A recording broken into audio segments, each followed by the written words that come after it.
once again, welcome back to Chats with Jack. I am Jack Talcott.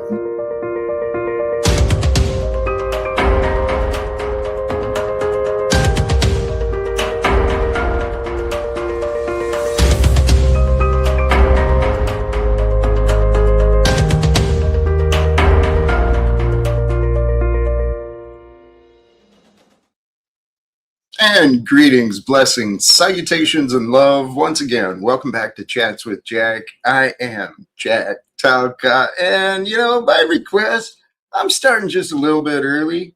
And I seen that earlier. I may have actually even started earlier, but brothers and sisters, to all of you who found your way here with me. Holy cows, man. I'm feeling good. And so my hope is if you're tuning in, you got a little time to share with me and we'll just catch up and go over a few ideas. I'm feeling pretty good about being, okay? And I want you to feel pretty good about being as well, because you have every right to feel good about being you. Even the way that everything is, you got every right to feel good.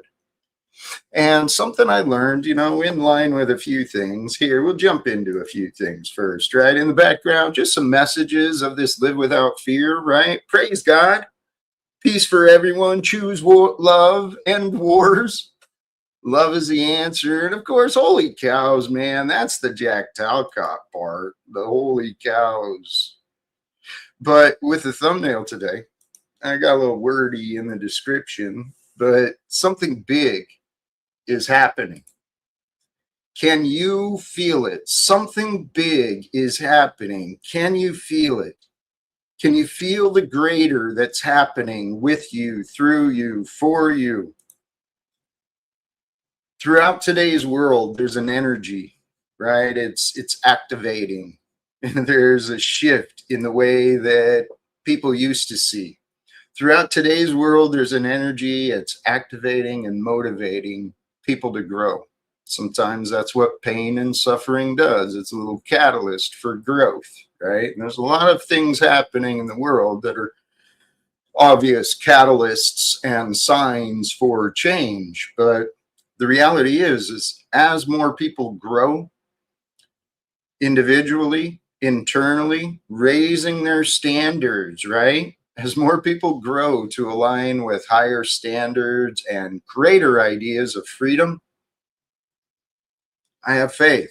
The good people of the world, we will unite together to overcome the corruption, to rid our world of exploitation and corruption.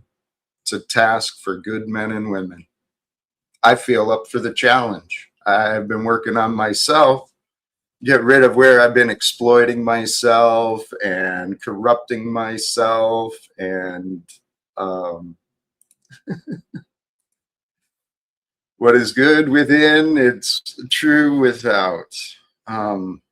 Just some basic ideas today. The energy of growth, right? This something big that is happening. The energy of growth that often requires pruning and shedding. So what is being cut away from you? What are you ready to shed in order to grow into something greater? Let the bigger you come through. That's part of growing up. And part of learning how to love is learning when to hold tightly and when to let go lightly. USA, we can do that. We can abolish government. Not entirely. I suggest a complete flip the table, so to say, and rewrite the rules of what it means to govern or be in an administration, right? An administrator, that's all they are, the people who are responsible for the rules and legislation. Hey, there's something happening with you. I trust in that. I've seen a little bit, and I know we're all in this together. There's something great that's happening with all of us. Imperious, I love you too, man. I love you too. You know, I didn't write a lot of notes today, but it is a Saturday energy for me, a little weekend release. And I had a ton of ideas earlier. I didn't write them down though. And then I got lost in my own little nirvana, my own little heaven, just time spent with just, oh, golly geez, this pleasure of the body. You treat your body right. And I'm not talking in sexual ways either. I'm talking about, you loosen the muscles that are tight. You do a body scan within yourself and you see where your tension is and you focus and you practice loosening the tension. And I found a lot of ways to loosen the tension within myself to find where I was bound and knotted up. Some of the signs were pretty obvious, man. My muscles were bound and knotted up and I was all tense all the time and I didn't even know it. To me, it was completely normal to be nervous, anxious, to be sad, to be angry. It was even normal to be depressed. It's not normal, guys. It's really not. Blessings to all of you. Hey, Sophia, treat your body well. It's the one you've got, right? So appreciate the body you've been given, proper nutrition, a little exercise, keep the spine and muscles loosened. And, one area I know I can do better is strengthening too. But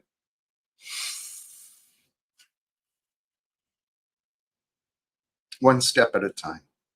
Brothers and sisters, hey, yes, this fascia release. That's what I'm talking about. It is a good feeling. There could be many tensions involved with that. The neck and shoulders, it's a common place. And my experience is physically we'll find incidents and experiences to identify the pain, but let me not theorize too much. My blessings to you. And I have learned a few things I'm happy to share. I don't know if it would help you or not, but Imperious for the contributions. Thank you so much. Jack, I'm tense before I crap. Then a great release. Okay. It's something we've all experienced, right? In one way or another. It's true. It is a great release. And that's actually a perfect illustration of how the body and life is designed. We go through pressure, we go through tension, and then we find a release, and then there's space. And it's in the space and in the release from the tension that, oh, baby, that deliciousness of pleasure just sits in, right? So I get what you're saying. I totally do. Holy cows. We had a more proper one. Fascia release is what I referred to. It is some good feelings to feel your body loosen up and creating space within yourself, in your mind, and in your muscles, and even in your bowels, I guess, right? I mean, it's how we're designed, man. Golly jeez.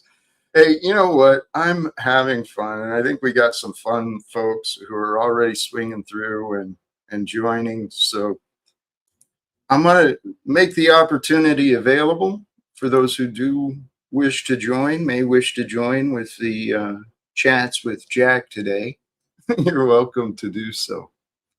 Now, one of the things we might talk about is the question for your growth.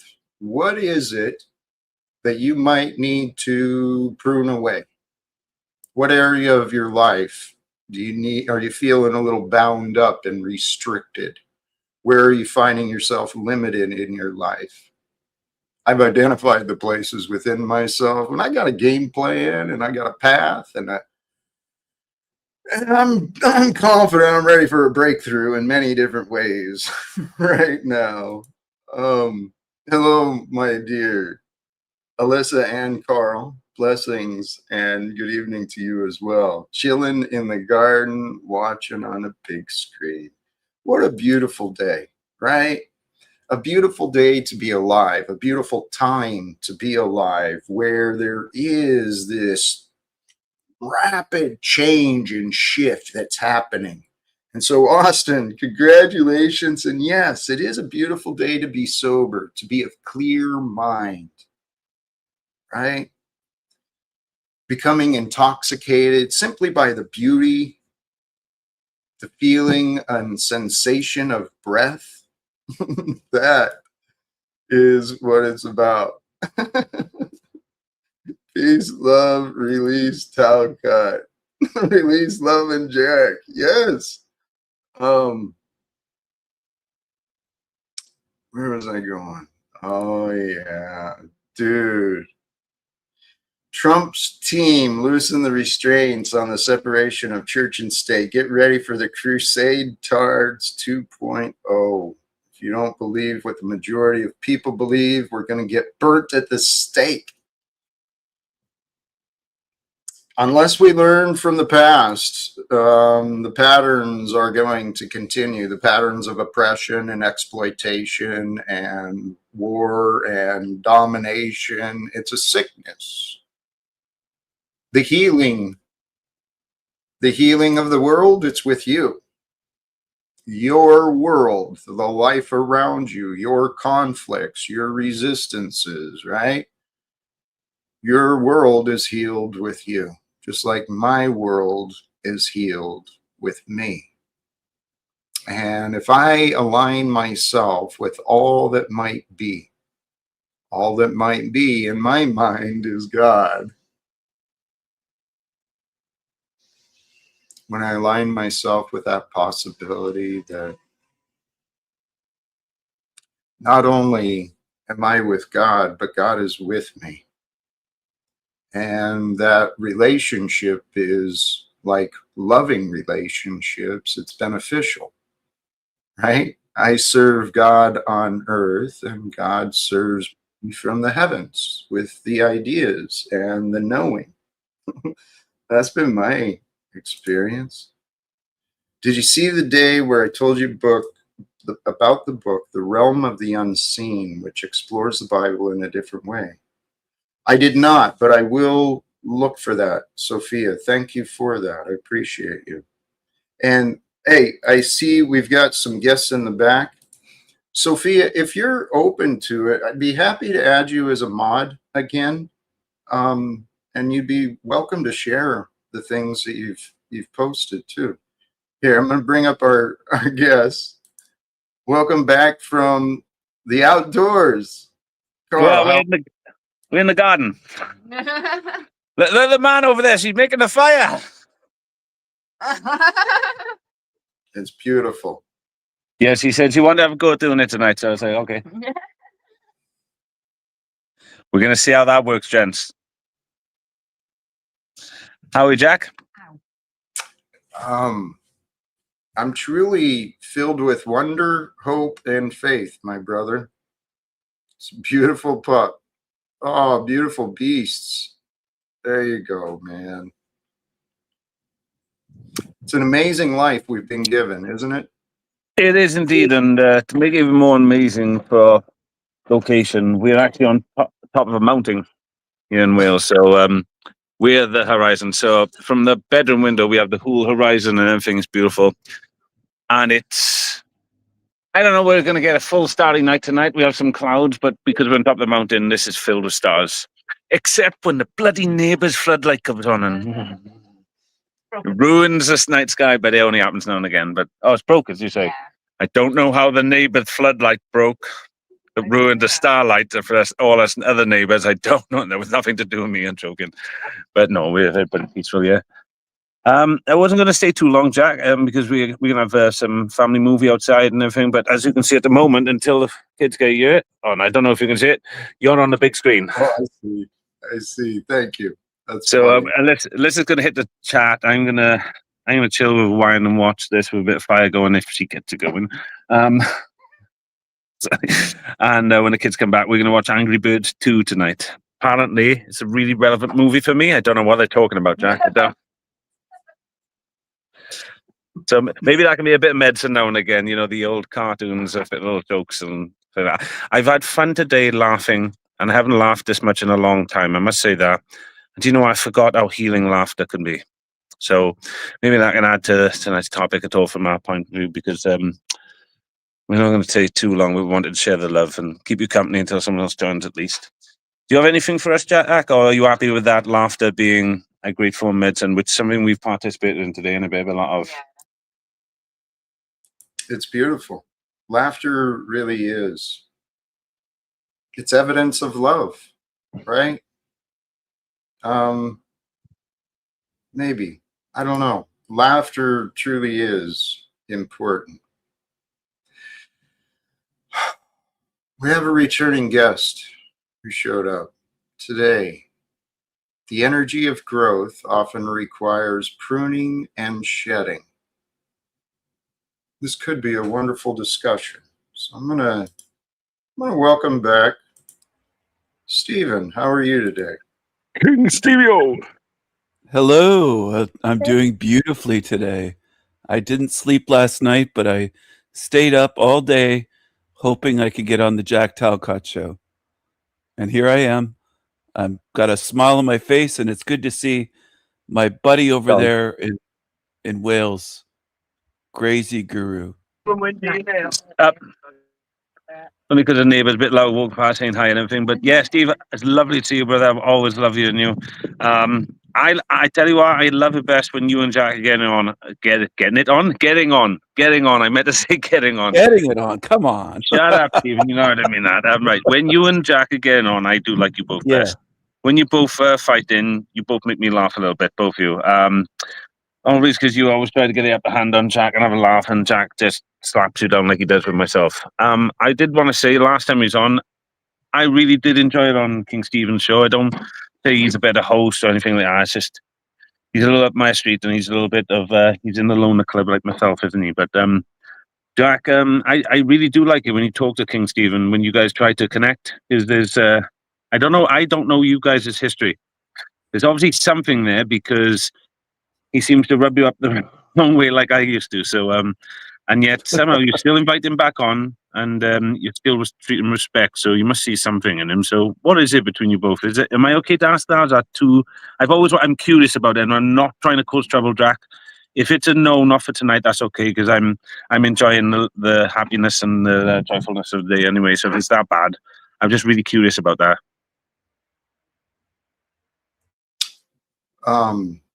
Well, I've explained it a number of times, and maybe you haven't seen it, but Stephen he's been a repeating presence in my efforts to share my messages. And for a while, he claimed the position of co-host while he may have taken a brief hiatus from mocking me and ridiculing me on his own channel. It didn't last, right? He found an excuse to go on his channel and continue disrespecting me. And, I got sick of it, honestly, Carl. Got old. Okay, Well, I think, sorry. Sorry, go ahead. Go ahead. No, I was only going to say, yeah, I think I heard most of that last time, and I think he was a little bit more upset with the role last time, so I think we just left at the end. But yeah, that's pretty much what you said last time, and I get it. Yeah, it's a little dominant thing, too many cooks in the kitchen type thing. I think it is. Well, and go on. Now is the time for beautiful beginnings. Now is the time we can always start over. I want to say, Jack, I may have taken liberties a little bit, calling myself your co-host. I didn't mean to step on your toes. I was trying to be supportive of your channel, and I did try that for months. I did try to be very supportive as the co-host. And I don't know. Oh, hey, Kenny. Hello, Kenny. Oh, American flag. Wow. What's going on here? Oh, our brother Kenny, he's I say tri-national, but he's multinational. He believes in peace and love and harmony across all nations, and all nations should act as one. Me too. And he does see America as well as our loving country, the UK, even though it has gone to the shits lately. But he does see America and countries like that as some of our best allies and brothers, as we used to be. Because remember the guys who founded your wonderful nation over there, and is yours now. We were once Brits. So God bless America, and God bless Kenny. Yes, God bless well, Kenny. I think that's fair to say. He shows a lot of love even across borders, but he doesn't always get it correct, bless him. And I'm only speaking for him because he's over there with the flag and you're asking the question. So if that makes sense to people. What is the building in front? He's in front of. Do you recognize it? I can't even see it. Kenny, what's the building you're in front of, brother? That's Kensington Palace. Is it? Oh, yeah, there you go, Kensington Palace. Oh, wow. I'm Welsh, guys. He's Scottish and he's living up in London right now. He's hilarious. He's putting an American flag there. That's amazing. But I wouldn't go as far as say as Britain founded America, maybe colonized, but I don't think that they founded it. Hey, thank you and welcome, Jesse. Good to see you. They helped. That's cheating, by the way, guys. No. There's mockery of Jack going on. We can't handle it. Jack, I won't accept this, Jack. Look at this rainbow. Look at the rainbow. I won't accept this, Jack. I won't accept mockery of Emperor Talcott. It's a symbol of hope and peace and prosperity. God's telling us he's gay. Yo, you see the rainbow, yeah? I hope America takes over the world and makes the world gay again. Yo, is that a rainbow? Rainbows here. There's a lot of rainbows. There's a lot of rainbow activity going on in here, Jack. Yo, is that a rainbow, Kenny? Get that rainbow and get that back. That was beautiful. That's God's flag right there. Why is he waving another country's flag, Jack? Like, that's odd. Like, wouldn't you raise your own country's flag? Like, he's explained because when you're a star, they'll let you do it. You can do anything. He does what he wants. I love that about Kenny, man. He's beautiful. Kenny, would you blow Jack a kiss? He doesn't need to. Oh, there it is. Look, people are talking about supporting Jack. I mean, I think what are you doing, woman? Dude, I think Steven should really start supporting you, Jack. Being more supportive of you. I have been. I have been for years. You know what, sir? You should start cupping Jack's balls. Support his balls. No, come on. Right? What are you talking about? That's gay. That's gay. You should worship the ground Jack That's walked gay. On. It's good to see you, Jesse. I haven't seen you in a while. It's good to have you here. I'm trying to show Jack, that. Jack, speaking of support, do you wear boxer briefs or what do you wear? I wear boxer briefs, Jack. Not boxers completely, and not what like athletic boxer briefs that kind of. That's a gay question. Well, we're talking about support. Look, it's not like I'm asking him what kind of size bra he wears. I mean, Jack's in good shape, all right? He doesn't have a bra like you do, all right? Come and say, look into the camera and say hello to Jack Talcott. What are you talking about? Come on, like going. He's got moves. Huh? Okay. You have moves, Imperious. Sure. Where you guys from? What are those brown kids doing there? What the hell are British kids? Oh, fantastic. He's just sharing the love, guys. Thank you. What's that in aid of? I'm supporting Donald Trump. Oh, yeah, very nice. I'm from Scotland, so. Okay. He's good for Scotland, though, isn't he? He's got 2 golf courses in Scotland. Those are some traditional British kids. Oh, yeah. Thank you. Where Kenny's at there, yeah.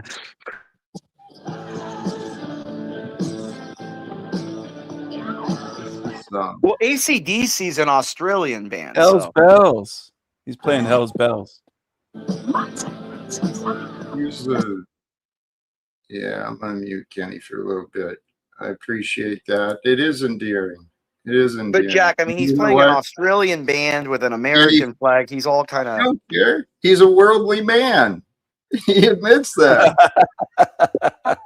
He You cares. can't hate on Kenny. Come on, just support what Kenny's doing, Imperious. Yeah, When he Cheer was up. first out there, I thought Mhm. he was standing out at some field or something, trying to live like the Gazans that he supports getting rid of. Thought he was That trying looks to. like that looks like my parents' cottage in the background. Oh, I know it's just a We- tiny little thing. Yeah, we had a beautiful place. Kenny, like a lot of people, does a bit of activism on the weekends, Jack especially should Saturday and conquer Sunday. that building. Jack should conquer that building and make it his new headquarters. You guys haven't let Jesse speak. I think What's I'd he need up to find better friends in order to do that. Because so far, Jack, I'll help you. We'll go together. I'll be on the front line with you, buddy. well, you Jack, know what? Carl will there's a help you. demon inside wanting to make a joke about that. You have to actually get some friends first, but that's really mean, and I won't say that, but I love you so much. Carl. Well, don't make fun of Jack. What are you doing? Jack is my friend, and of course I said I was being mean. It was supposed to be a joke, but Jack, you've got loads of friends. You were joking, wasn't you, Jack? You wasn't really meaning about us being an awful friends. No, in the context of achieving any sort of goal, I gotta find a different community than what I've been hanging out with for real. Right, I Jesse, know what you can mean you now. help out Jack? Jesse, you're muted. Joking about us, sorry. Hey, Hey, Jesse, Jack. go ahead. Jack, so I'm up on a ladder and I'm just listening. If at any time you want to unmute me, because my phone's in my pocket, I don't see anything, and I'm just listening away as I'm painting. But at any time, if I'm asked to speak or you want me to speak about anything, just unmute me, okay? Will do. Thank Jack, you, I'm Judge. scared. When people start feeling themselves doing things, tragedies happen. I want him to focus on his work, Jack. And turn off then.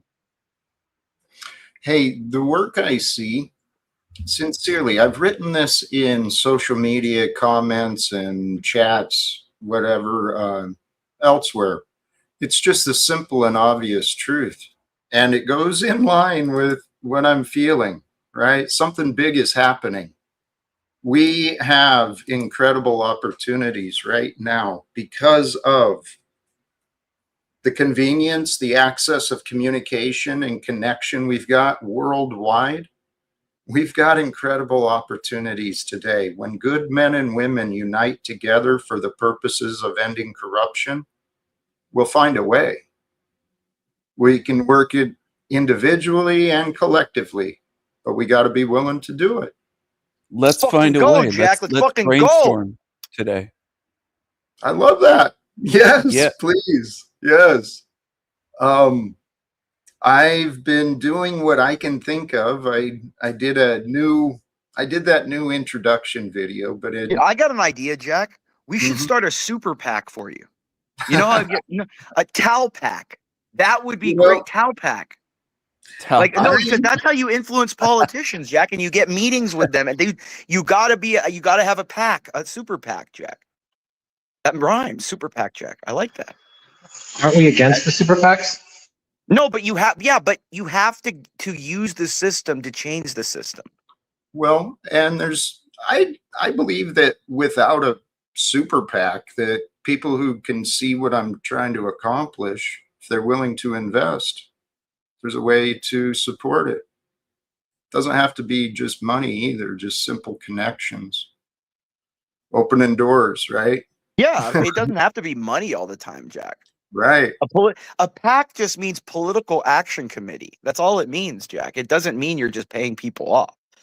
It means you're building political connections, Jack. Yeah. Stinky Brew, I see you in the back. We've had our past experiences, but why you're there without a shirt? I'm not You are sure. a sexy guy, Jack. Oh no. Oh my God, he has bigger breasts than my ex.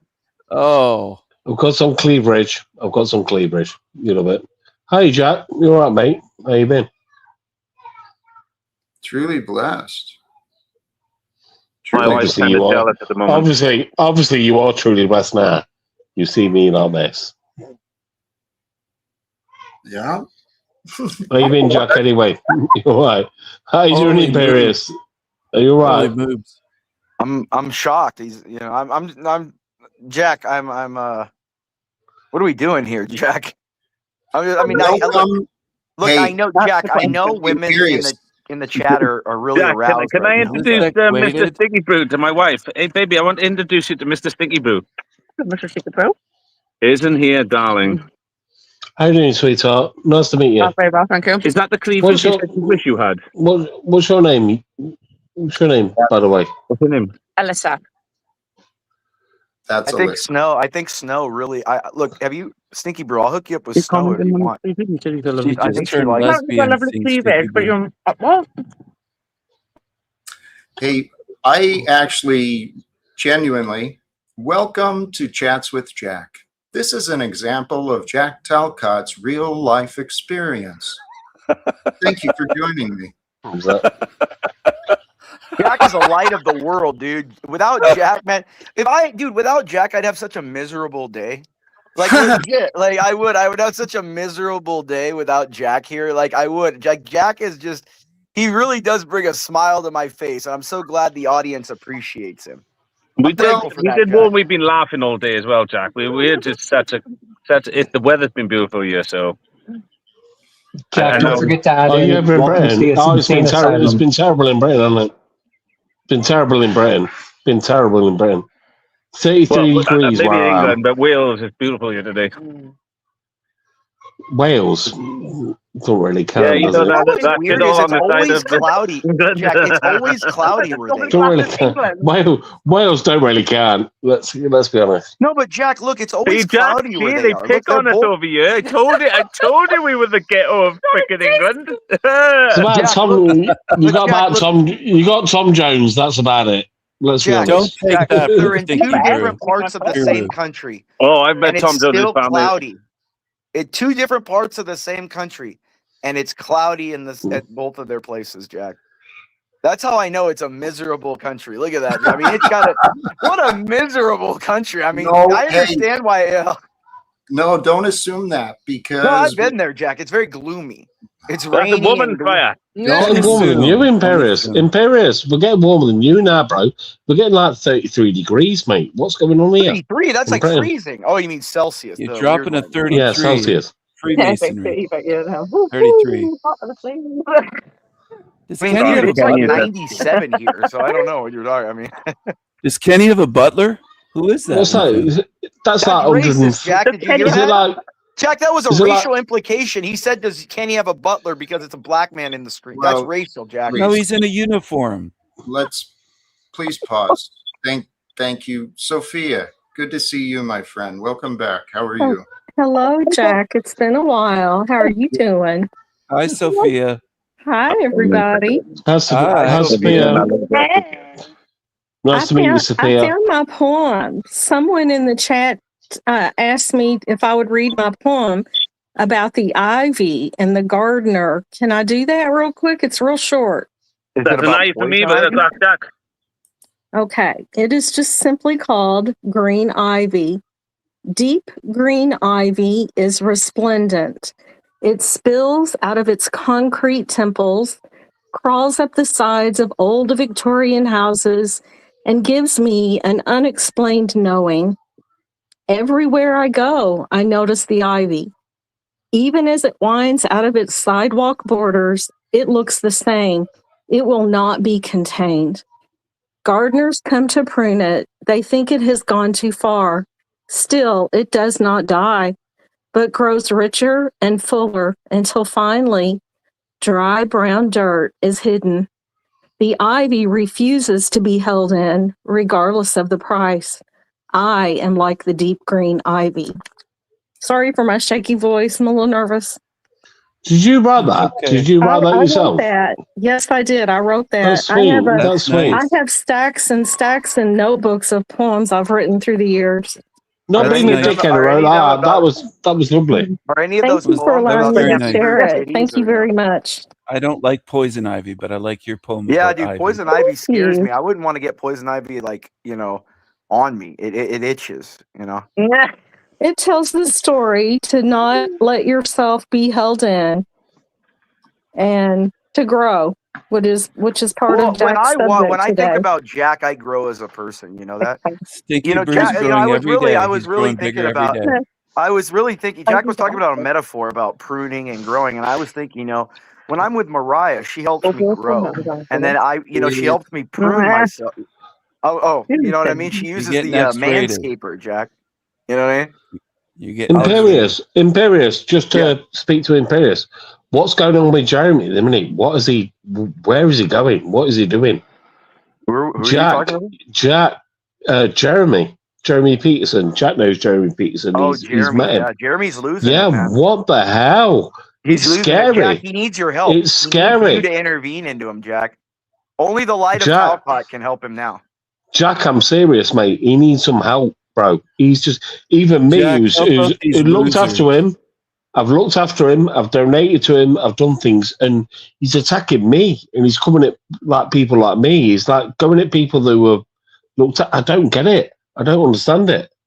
I think he's grappling with his own homosexuality and stuff. You know what I mean? His internal battles within himself. So is Stinky Brew. Imperious. I beg your pardon.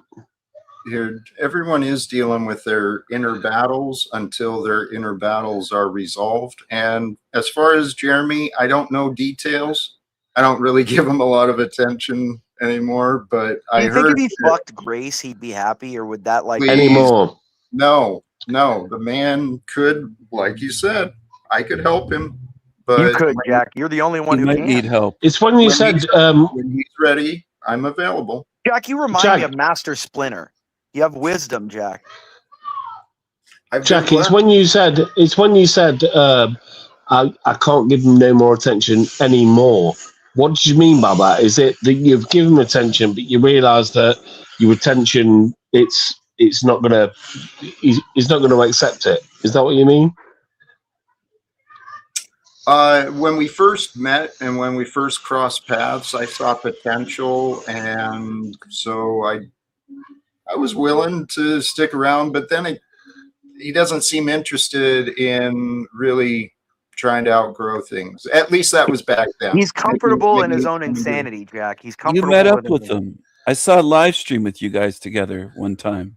Which was great. That time when they went to the Black Historical thing, didn't they? I think, Stephen. Yeah, and it was a good. Pearl Jam wrote a song about Jeremy. Well, Jack's black where it counts. So in England, Jack's black where it counts. So, right, Jack? Pearl Jam wrote a song called Jeremy. I know, it was a sad song. Yeah, it kind of reflects Jeremy, actually. Yeah, it does. It really does. Like he's kind of like. What song's that? What song's that? It's called Jeremy by Jeremy. It's called Jeremy. It's called Jeremy. It's a real sad song. Dun, dun, dun. Where have you been, Stinky Brew?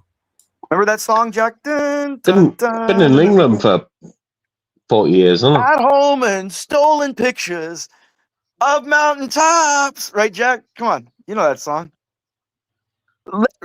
Little Yellow Sun. Come on, Jack. Remember that song? Lemon Yellow Sun. Not Lemon little. Yellow Sun. Whatever. Lemon. Look, I'm drunk, sir. It's 3:00 and I'm drunk. Please. Oh, God. You know what you're missing out on? I'm missing out on Mariah sitting on my face. She's not here yet. Stop. No, she's not here yet. I told her to come over. It's not appropriate. Not here with me. I love you. Andy, thank you for the contribution, and I agree. So wonderful folks again today are joining me. Excellent panel today, and thank you for Thank you, Andy. Great, good job, Andy. Andy loves me. I love Jack. You love parts of me. No, dude, I love all of you, Jack. Even when you yell at me and get mad at me, I still love you, Jack. It doesn't matter. I love all of you, Jack. Like that's true friendship. I accept the good and the bad, Jack. I wouldn't change you for the world. Do you love all of Stinky Brew? Not his titties, but yes. Hey, don't judge me. Blessings to you.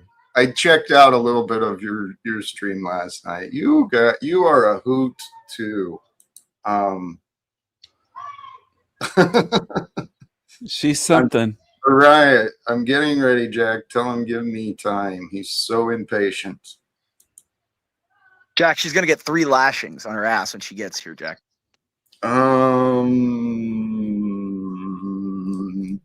Like, why do girls when you spank them, they get off? Like, do you think it like the spanking, like the vibration hits their area down there when you spank them? I'm asking a genuine question. I mean, I'm sure you spanked women, Jack. There's many variables involved in every. Well, is that like a release though for them? Like, you know, like tension. Like if you spank them, they kind of release tension. Spank Stinky Brew and see what happens. Spank him. Well, if I spank Spinky, I mean I'd see ripples for days. There is something within us, a little sick and twisted, where pain often does feel good. If it's done it's like right, a Hellraiser, right pain time, and pleasure. it does feel good. Well, like Hellraiser, Jack. Remember that movie, Pain and Hellraiser? Remember? Oh yeah, fucking love Hellraiser.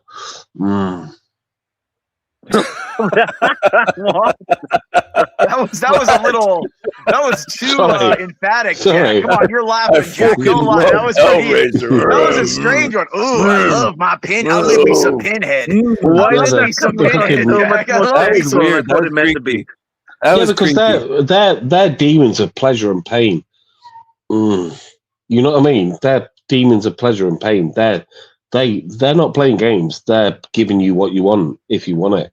If you don't want it, that's like where I get Mariah right to the edge and I don't let her go over. You know what I mean? Like, and I do that for like 3 hours at a time. It's like naughty. It's like you're doing it, but it builds. So when the release happens, it's like it breaks their soul, Jack. Like women really get like when you really like destroys them. It destroys them. They have Jack. Have you ever seen a woman have an emotional orgasm where they like grab you and shake and cry a little bit? Like, oh my god, oh my god, oh my god! Like, and they're like grabbing you and holding you close, and they're all shaking. Would you please? Okay, stop. I'm sorry, Jack. I'm just having memories. Go ahead, Jack. I'm sorry. I'll shut up now. Thank you. Holy cows. Go ahead. There is like juices flying everywhere and fucking like shaking. And think, It reminds me of when a bunch of virgins want you to believe they've had sex before, so they ask you questions about sex. You know, that makes it sound like they've actually had it. So, oh my god, I just heard Tom Jones speaking. Then, you haven't had sex? You've had tantric sex, like Jack teaches. Jack's nothing wrong with tantric sex. Well, what are you talking about? That's probably one of the most highest forms of it. Jack is the highest form of sexuality. Could you imagine what Jack can do to people? I mean, Jesus. Well, let's not. Yes, I'm well prepared, and I'm well. Yeah, that's right, Jack. I'm well prepared. I love that answer. I'm well prepared for whatever situation may be necessary. My wife has said about all the people on the show, Jack is probably the only one that they came across she would ever be interested in, because at least with him, she said, you know, you get in and he's decent and he looks like he could actually show a woman a real good time, not a girl. Well, they call him Jack the Hammer Talcott. I've told you this before, so. Shut the hammer. I thought you was telling me you knew that from experience, not someone else was telling you. So, pounds it. Jack pounds it. In kind of a more mature perspective, the reality is, in this society, I never realized how corrupted the world has become regarding sex and sexual energy. It's disgusting. It's disgusting, isn't it? Really. It is. And it goes. Jack, there's fat men walking around with their shirts off. There's women walking. I mean, there's all kinds of gross sexual. Fat blokes walking around with their shirts off, with their arse out. You know what I mean? You got fat chicks walking around in bikinis, Jack. I can't handle it. There's a lot of problems. Jack, I'll let you take a little bit. I only wanted to add one thing. You know, when you were saying about the sex thing, I've got a very similar problem with it. But with mine, it's the fact that there's a separation from sexuality, sexual tantric energy, and intimacy. And where that intimacy goes out the window today, and sex is more of a barter weapon or a trading thing, it just separates from it, and it makes it something a lot less than what it should be, and a lot less more sacred, something more dirty. And I'm not having to go up to him, whatever, but something more dirty. Do you know what I mean? That's what. I like it to be like what Tupac said: a fair exchange between two people who like each other. Did you not say? I've just zoomed into you, Alyssa, Mrs. G.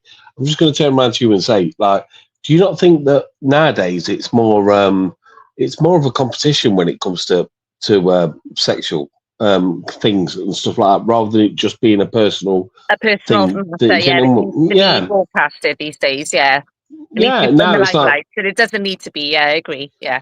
no, of course it doesn't. Of course it doesn't. It's a Jack, person. you remember that It's a song It just remain in the Sledgehammer, bedroom. Jack? Remember that song by Peter Gabriel? I wanna be your sledgehammer. Sledgehammer. Dun, dun. Why don't Yeah, you who's singing the road call rock in my that crap right now? name? Yeah, Come boy. on, Jack. Jack, come on. You I'm remember just, that song? I'm Remember just like you, Sledgehammer, sweet, Jack? sweet. I'm just down the corner. I'm not in Wales, but I'm in England, and it's like a competition. Now, people are like in relationships, and it's a competition rather than like than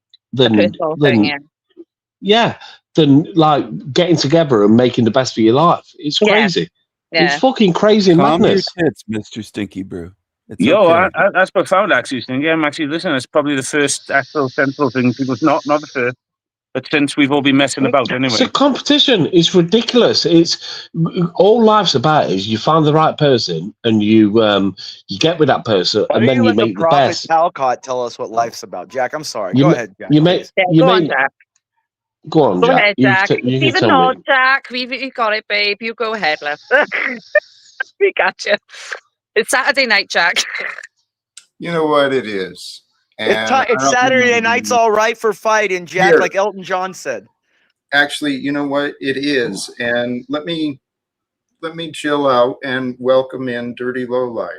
Thank you for joining. You haven't had a chance to say anything yet. Hello, brother. Man bun. Yeah. Yeah. He looks like a white ninja. Better than some of the things you could have said, Imperious. A white ninja. Are you watching the match tonight, Walsh? Are you watching the match tonight? You're not watching it, are you? You watching the England match tonight? No. Football, is there? I didn't think you would. No, we're not into football. It's rugby. No, we don't do the girl sports stuff. Do you watch rugby? Yes. Who's your favourite rugby team? Man, rugby all the way. What are you talking about? No, since our team turned into a bunch of faggots. The new Fanny. Oh. The No. double G, you guys. I have to apologize because in America you use a single G, and I have to apologize. It's our culture. It's a double G word, but no, what we say to these English people. He understands. He calls me a tap, but yeah, no. I got training for Leicester City. I didn't end up getting part of the team, but I got training for Leicester City back in the day. Yeah. Shit. Yeah, once again, Jack, I apologize for our little slang between our countries now. They're words that don't mean what they mean in America, and we apologize for that. Yeah, it's a different thing. I love the Welsh. Doesn't that mean like a cigarette over there? No, it's a meat dish. Yeah, it's a meat dish. No, he meant. Oh, is it? Oh, yeah. No, I've actually, Jack. Okay, so I've seen that before. There's actually in Canada, when I went to Canada in their grocery stores, they have a box of frozen faggots. Like it's actually pieces of meat in their boxes. Yeah, like, Mr. Brains. Mr. Brains. So sorry, Mr. Brains. Jack. I do apologize. Yeah, Jack. It's actually, they're being honest, Jack. I believe it. Mr. Brains frozen faggots. Yeah. From the West Country. It's a meat. Yeah, it's a dish. It's like meatballs with rye and meat in. They're called faggots. That's all we said. Yeah, we used to get them in the cheap gate when we was little, but they're horrible. All right, Jack. Sorry, can you take over because this is going a bit off trail, haven't it? Yeah, I'd like to do that. Maybe we can come back to the topic. Let's get back to business here, Jack. Let's get back to business. Well, I mean, just a reminder, I'm committed to this idea that good people can unite to overcome the corruption that's throughout the whole world. It's not just America, it's the whole world that's got this oppressive, corrupted system. And I think if we want to change it, we gotta become the good people that'll do it. So what can we do? I mean, that was one idea. Otherwise, we could talk about how growth requires our pruning and shedding. Jack, you've made me grow since I've been on this show, Jack, as a person. You've allowed it. You've allowed Jack, it's not allowed. Like you said, you got into my mind, Jack. Then you got into my heart. Then, Jack, you got into my soul, Jack. That's what happened. I don't know. Jack, is Imperious on the payroll? I need to know. Is he what? No, I just love Jack. Is he Like, playing no, a I just character? genuinely Is he love mocking Jack. Jack, or what is No, going I just on? love Jack. I don't want any money. love- I just love Jack. Hey, I'm gonna shoot. I'm gonna shoot off because I need a wee wee. Okay. Thank you. Remember, Jack, Maybe you're talking mine. about pruning and advance. Jack, remember God's name in Hebrew means I am who I am becoming. Yahweh means I am who I am Yes. becoming. Yes. Well, I've heard a few different interpretations of that, but regardless, that's the truth. Who am I? I am that which I am becoming. I am that maybe that I was, but what I am is what I am becoming, right? And that's going to happen. It happens easier. We become greater than we were, much easier than our mind wants to think. I've done a lot today within the mind and spirit with me. But today, the concept and the idea of motion from stillness, the stillness is the permanence, right? The motion that brings the change, it's just temporary. It's only known as now. But if we can align with the stillness, that's where the spirit generates and connects to the greater powers that, well, cause us to cut away some of the old things. That was my experience, at least. Does that make sense, going into the stillness to find? Yeah, you have inner peace and calmness. Jack. You gotta have that inner stillness, that peace and tranquility by knowing that you're calm and you're okay with yourself and with God. You just said it. That's it, Jack. Knowing you are okay. I mean, your whole nervous system and your entire body is created to keep you safe. But what's the point of being safe if you don't know that you're okay? Right? And we've got a lot of people in the world that, by diagnosis, by circumstances, whatever, a lot of people are feeling broken. Because So these politicians, Jack, we got to take these politicians and teabag them and kick them out of office. I want to have adult conversations with those people in Congress to remind them the oath, what their purpose really is. We have in America, we've got the mechanism, we've got the rule and the process, we've got the foundations of authority. We even have the rights to nonviolence, right? Where in theory, we do have this right to speak with those who call themselves our leaders, right? Representatives. So let's do it. Right, Jack. We petition the government. We have a right to petition, Jack. We the people. Where there's a right, where there's a will, there's a way. Right, Jack. As long as no women vote. That's all I ask, Jack. That's all I ask. Oh. Yeah, stop them from voting. I agree. I'm here to expand your minds into greater I can't, Jack, until I expand their other things. Stop. I can't have it voting, Jack. I can't. Yeah. Well, brother, you are revealing yourself, because I used to deal with this as well. I used to sexualize everything too.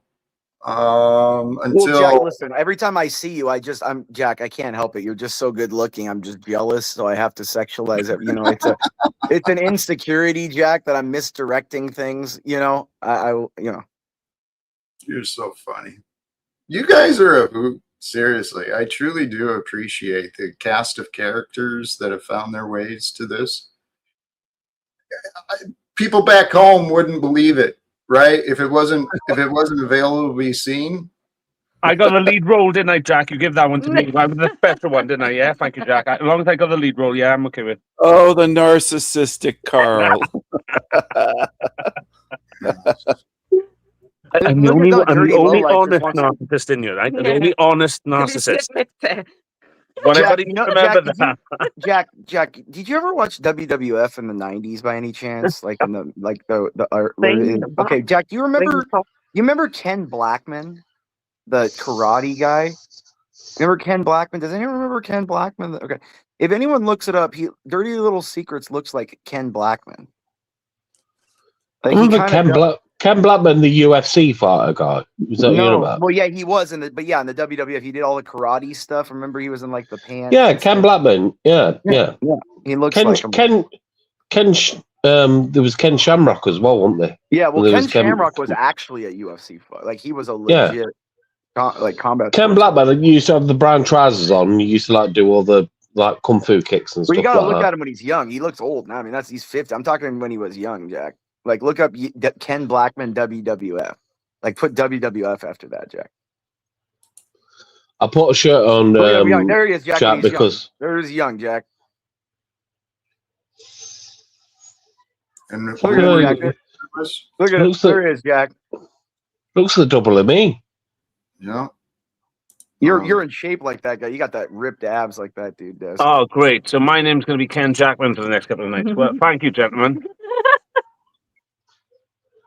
Fascinating. Looks like me. Jack, you're fascinating. Jack, look at how you cultivate this community with all these different personalities. You want to know Big Daddy? Hold on. This is why you have to understand, Jack, as much as you may get discouraged, look at all the people you've brought from all over the world and all the different personalities and people, Jack. And it's true.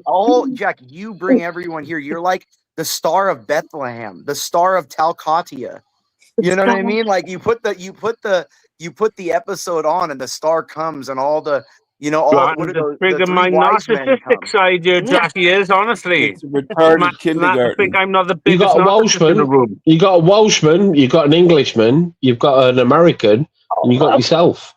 You got all these people coming in. It's true. It's true. You've even got Gandalf. You shall not pass. You know, there's something greater than me that's bringing these characters God. It's and love, opportunities. Love and God. Yeah. It is. Guys, we've almost got a nice Fellowship of the Ring kind of thing going on here. I'll take the position of Gandalf. Which one's are you? That's what you should make a show, an episode called The Fellowship of Talcott, where everyone comes up and just appreciates what Jack has done by bringing us all together. Like Katie, why aren't you screaming Legolas right now, bro? Why aren't you screaming Legolas? You know, I'm Legolas. I think this did. I don't need to, brother. I don't think we need to discuss who Stinky's going to be doing. Kenny looks like the drunken reviewer. What is that guy that reviews the movies? He's the Australian guy that big YouTuber, Jack. Who's the drunk reviewer that does all those movie reviews? He's like bigger than somebody in the chat will know who I'm talking. He's like an Australian or British guy. Who you on about? There's a YouTuber that reviews movies, okay? Oh, critic. Critical Drinker. There it is. Critical Drinker. He looks just like the Critical Drinker, Jack. He looks literally just like him. I'm not even joking. He's American, though. He's not Australian.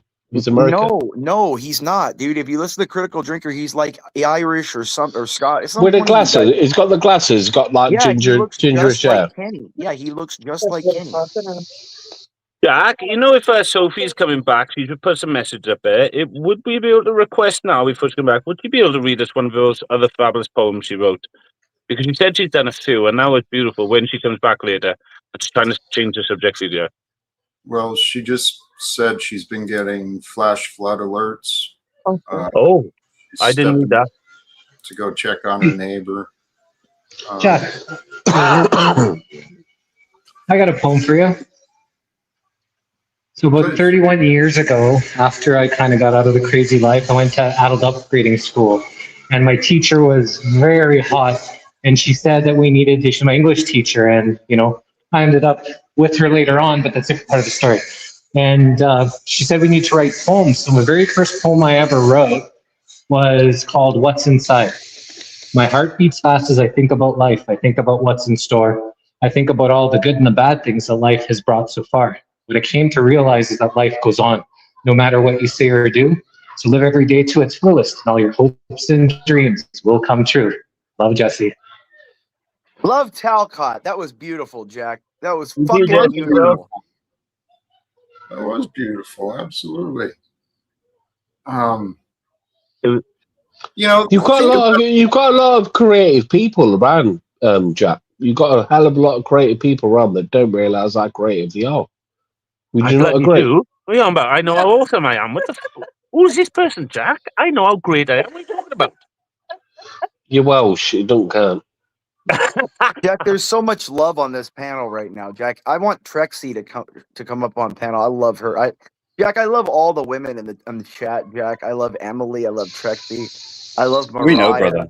I'll love them all at the same time, Jack. Like I don't, look. There's enough Imperious to go around, Jack. That's all I'm saying. Like I love them all, Jack. Yeah, I love people, and yeah, we do have some creative folks. When I was younger, I didn't think I was creative, but it turned out I was pretty creative when it came to making excuses. I was pretty creative at finding. Did you feel, Jack? Did you feel embarrassed about your creativity? I used to feel embarrassed about artwork I did or poems I made and things like that. I used to feel embarrassed about it. Like, do you feel embarrassed about cutting Jack off like you just did? Jack was just telling us something, and you just cut him right off. You should feel embarrassed about that. You should get 5 lashes. He should be embarrassed because he's English, but I didn't mean to cut Jack off. I was just trying to say. Well, then don't do it again, you son of a bitch. Imperious. Show some respect. Unforgivable sin. You showed some respect to Don't cut Jack off. All right, guys, let Jack speak for himself. Come on. What I was saying was when I was younger, and I don't know, I knew I had talent because when I was younger, I was musical, and well, I don't know. I didn't think I was creative, or because I couldn't paint, I couldn't draw. I didn't think I was creative, but I just didn't understand how the mind works, especially my mind. And I started finding excuses to feel bad, to hold myself back, found excuses to be angry. But now I use my creativity to serve me. I mean, I was reminded, I think it's a quote from the past: a mind is a great slave and a terribly cruel master. I lived where my mind and my emotions were master of me. Oh, Jack, have you ever had a point where you like can't make a decision on something, like you're your own worst enemy, where you get like locked up in your mind, where like you should do something, but you don't do it because you like convince yourself not to, and then you like regret it afterwards? Or that's like the word Jack, trust me, you second guess yourself, you get insecurity, doubt, fear, Jack, like you're talking about, fear, doubt, anxiety, Jack, like this is the dark side. It can be dark, but it's in the dark where we find the inner light. If we don't, well, we get even more. The candle of Talcott in the dark, right? Hey, sorry, guys. I really do. I do appreciate all of you, and you guys are willing to put up with my little bitchiness sometimes too. Jack, what instrument did you play when you were younger? What did you want to play when you were younger? Like, when you were young, what did you want to like play? I played the saxophone, and I was pretty good. Holy shit, Jack! Wow. The sax. Jack's a blues player. Dude, I would love for you to play a little bit one time on here, Jack. That would be awesome, Jack. He also played the skin flute, to be fair. That's fucked up. Dirty bastard. When he was young and horny, I mean, like a long time You ago. dirty bastard. Why is Steve. everybody Jack laughing also for? played My the wife drums is on very Girls' good at Titties. the skin flute. No, Jack plays the drums on Girls' I Titties. heard So, she like, is. Jack's a player, bro. Alyssa's good. Top of the class. This life, all of the different things that we can discover. Dirty Lowlife does have a beautiful collection of instruments behind him. Those are beautiful guitars. Come on, give us a number, Jamie. Go on. No, you wanna. Come Why on, doesn't show he off. play for us, If you're Jack? better Why in this do you area than ask him some to of play us, for us, right? Jack? They're just for decoration. Oh, they're not real. Oh, okay. Yeah, it's actually a painting on the wall.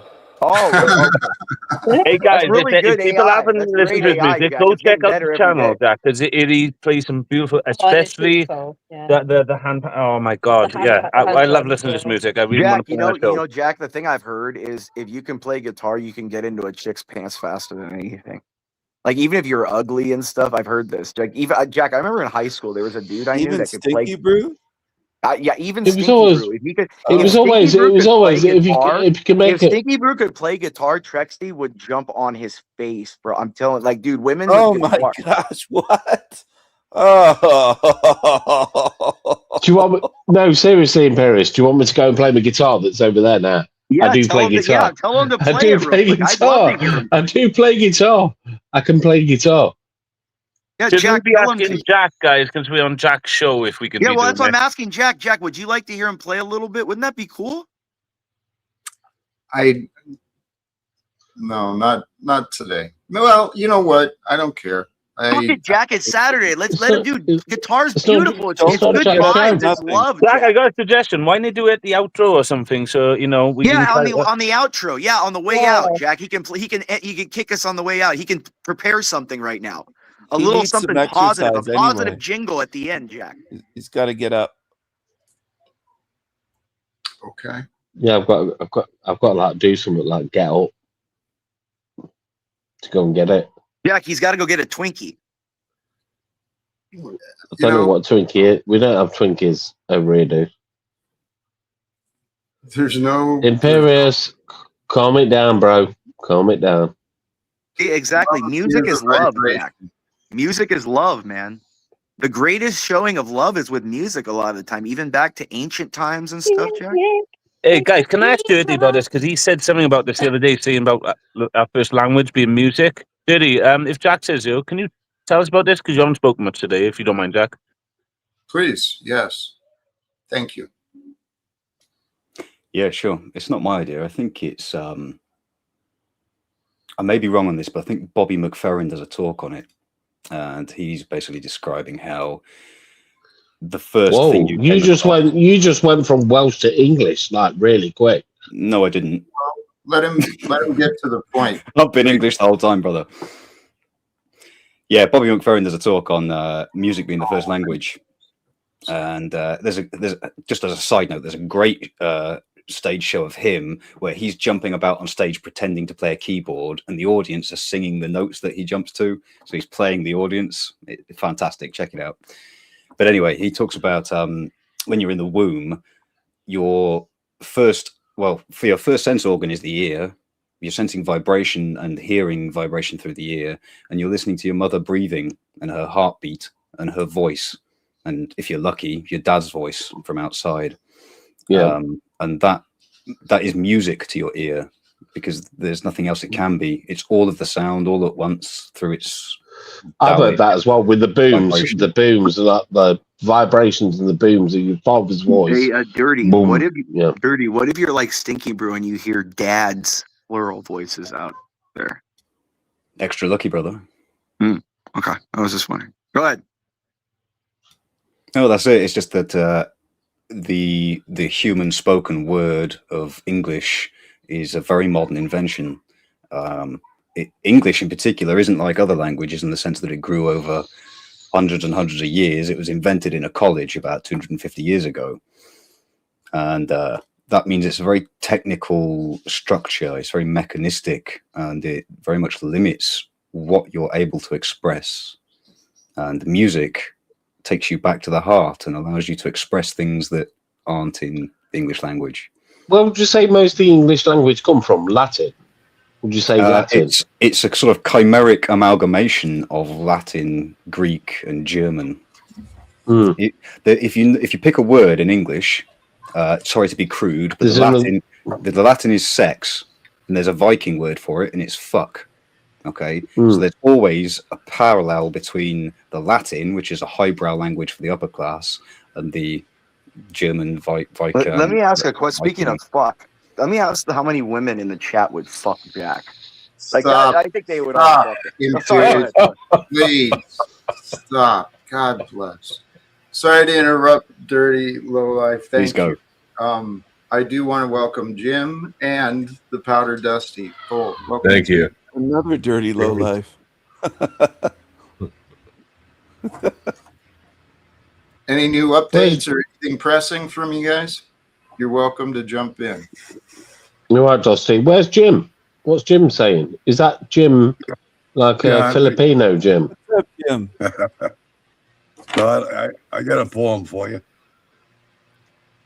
It's called Mother Earth. Through our biological mother, we have a natural birth. But there's another we mustn't forget, known as Mother Earth. She retains all the elements needed for us to live. She never asks for anything, but yet she will always give. We all stand steadfast on her solid ground. She caters to our every whim, which makes her quite profound. The soil provides our food. There is water in the creek. Her ability to support us should be thought of as unique. We savagely carve her surface, yet she never complains. We seem to abuse her constantly to obtain our selfish gains. Chemicals and pollutants are seemingly everywhere. Is that due to our own ignorance, or is it simply we don't care? Then we build devastating weapons to justify our needs. We may one day destroy her due to our nasty deeds. She supported all life long before time became a measure. Must we keep abusing her just to gain some pleasure? We must show her some respect before the final call, for she is not our biological mother, but yet the mother of all. Can I just say, not only has Jim got the most grubbly voice, I thought it was a different Jim, but not only has Jim got the most grubbly voice, every fucking word he spoke there was God's honest truth. It was beautiful. Thank you, Jim. We've had some beautiful poetry today. Holy cow. Is that Jim Andre? Is that Jim Andre? Where the poetry? I don't know. Jim, are you Jim Andre? Yes. It's founder of the Alien Connection Truth Network. Yes, I'm Jim Andre. Yeah. Hey, Yes. brother, Jim's it's a good boy. to see you, man. I thought I recognized that voice. He's been on the Missing Link as well, like Jack has. Oh yeah. You never had me on your show, Jesse. Bastard. Jim's definitely a boy who's lived He's the never life, had mate. me and either. He's a bastard. Jim's a guy who's lived the life, mate, and he's fucking, he knows where he's coming from, in my personal opinion. Yeah. Yeah, well, I'm up there in age, so I've learned a lot, I would think. No, good respect, Jim. Fair respect I like to you. to think I've learned something. We got Plastic African joining as well. How are you today? Jack, can I say a poem really quick? Sure. Okay. Yeah. Roses are red, violets are blue. All my dirty thoughts involve me and you. What do you think about that, Jack? That's pretty good, right?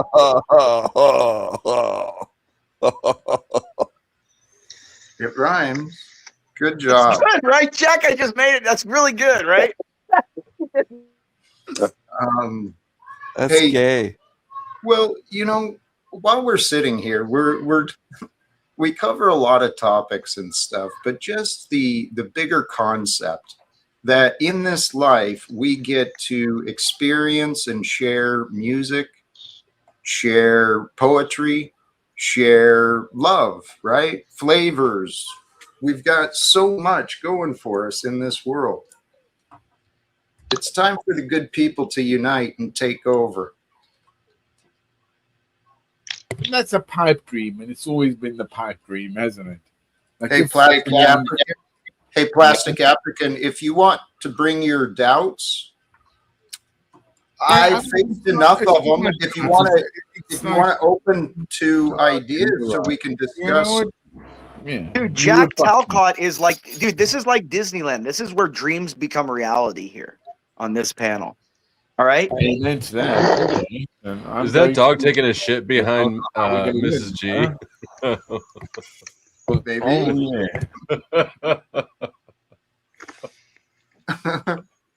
Jack, I love you so fucking much, Jack. I can't even explain it. Show us the poo. No. Beautiful. Look at that little thing. Look at that. That's a cute dog, though. I'll say that. That's a cute dog. That is. It's so pretty cute.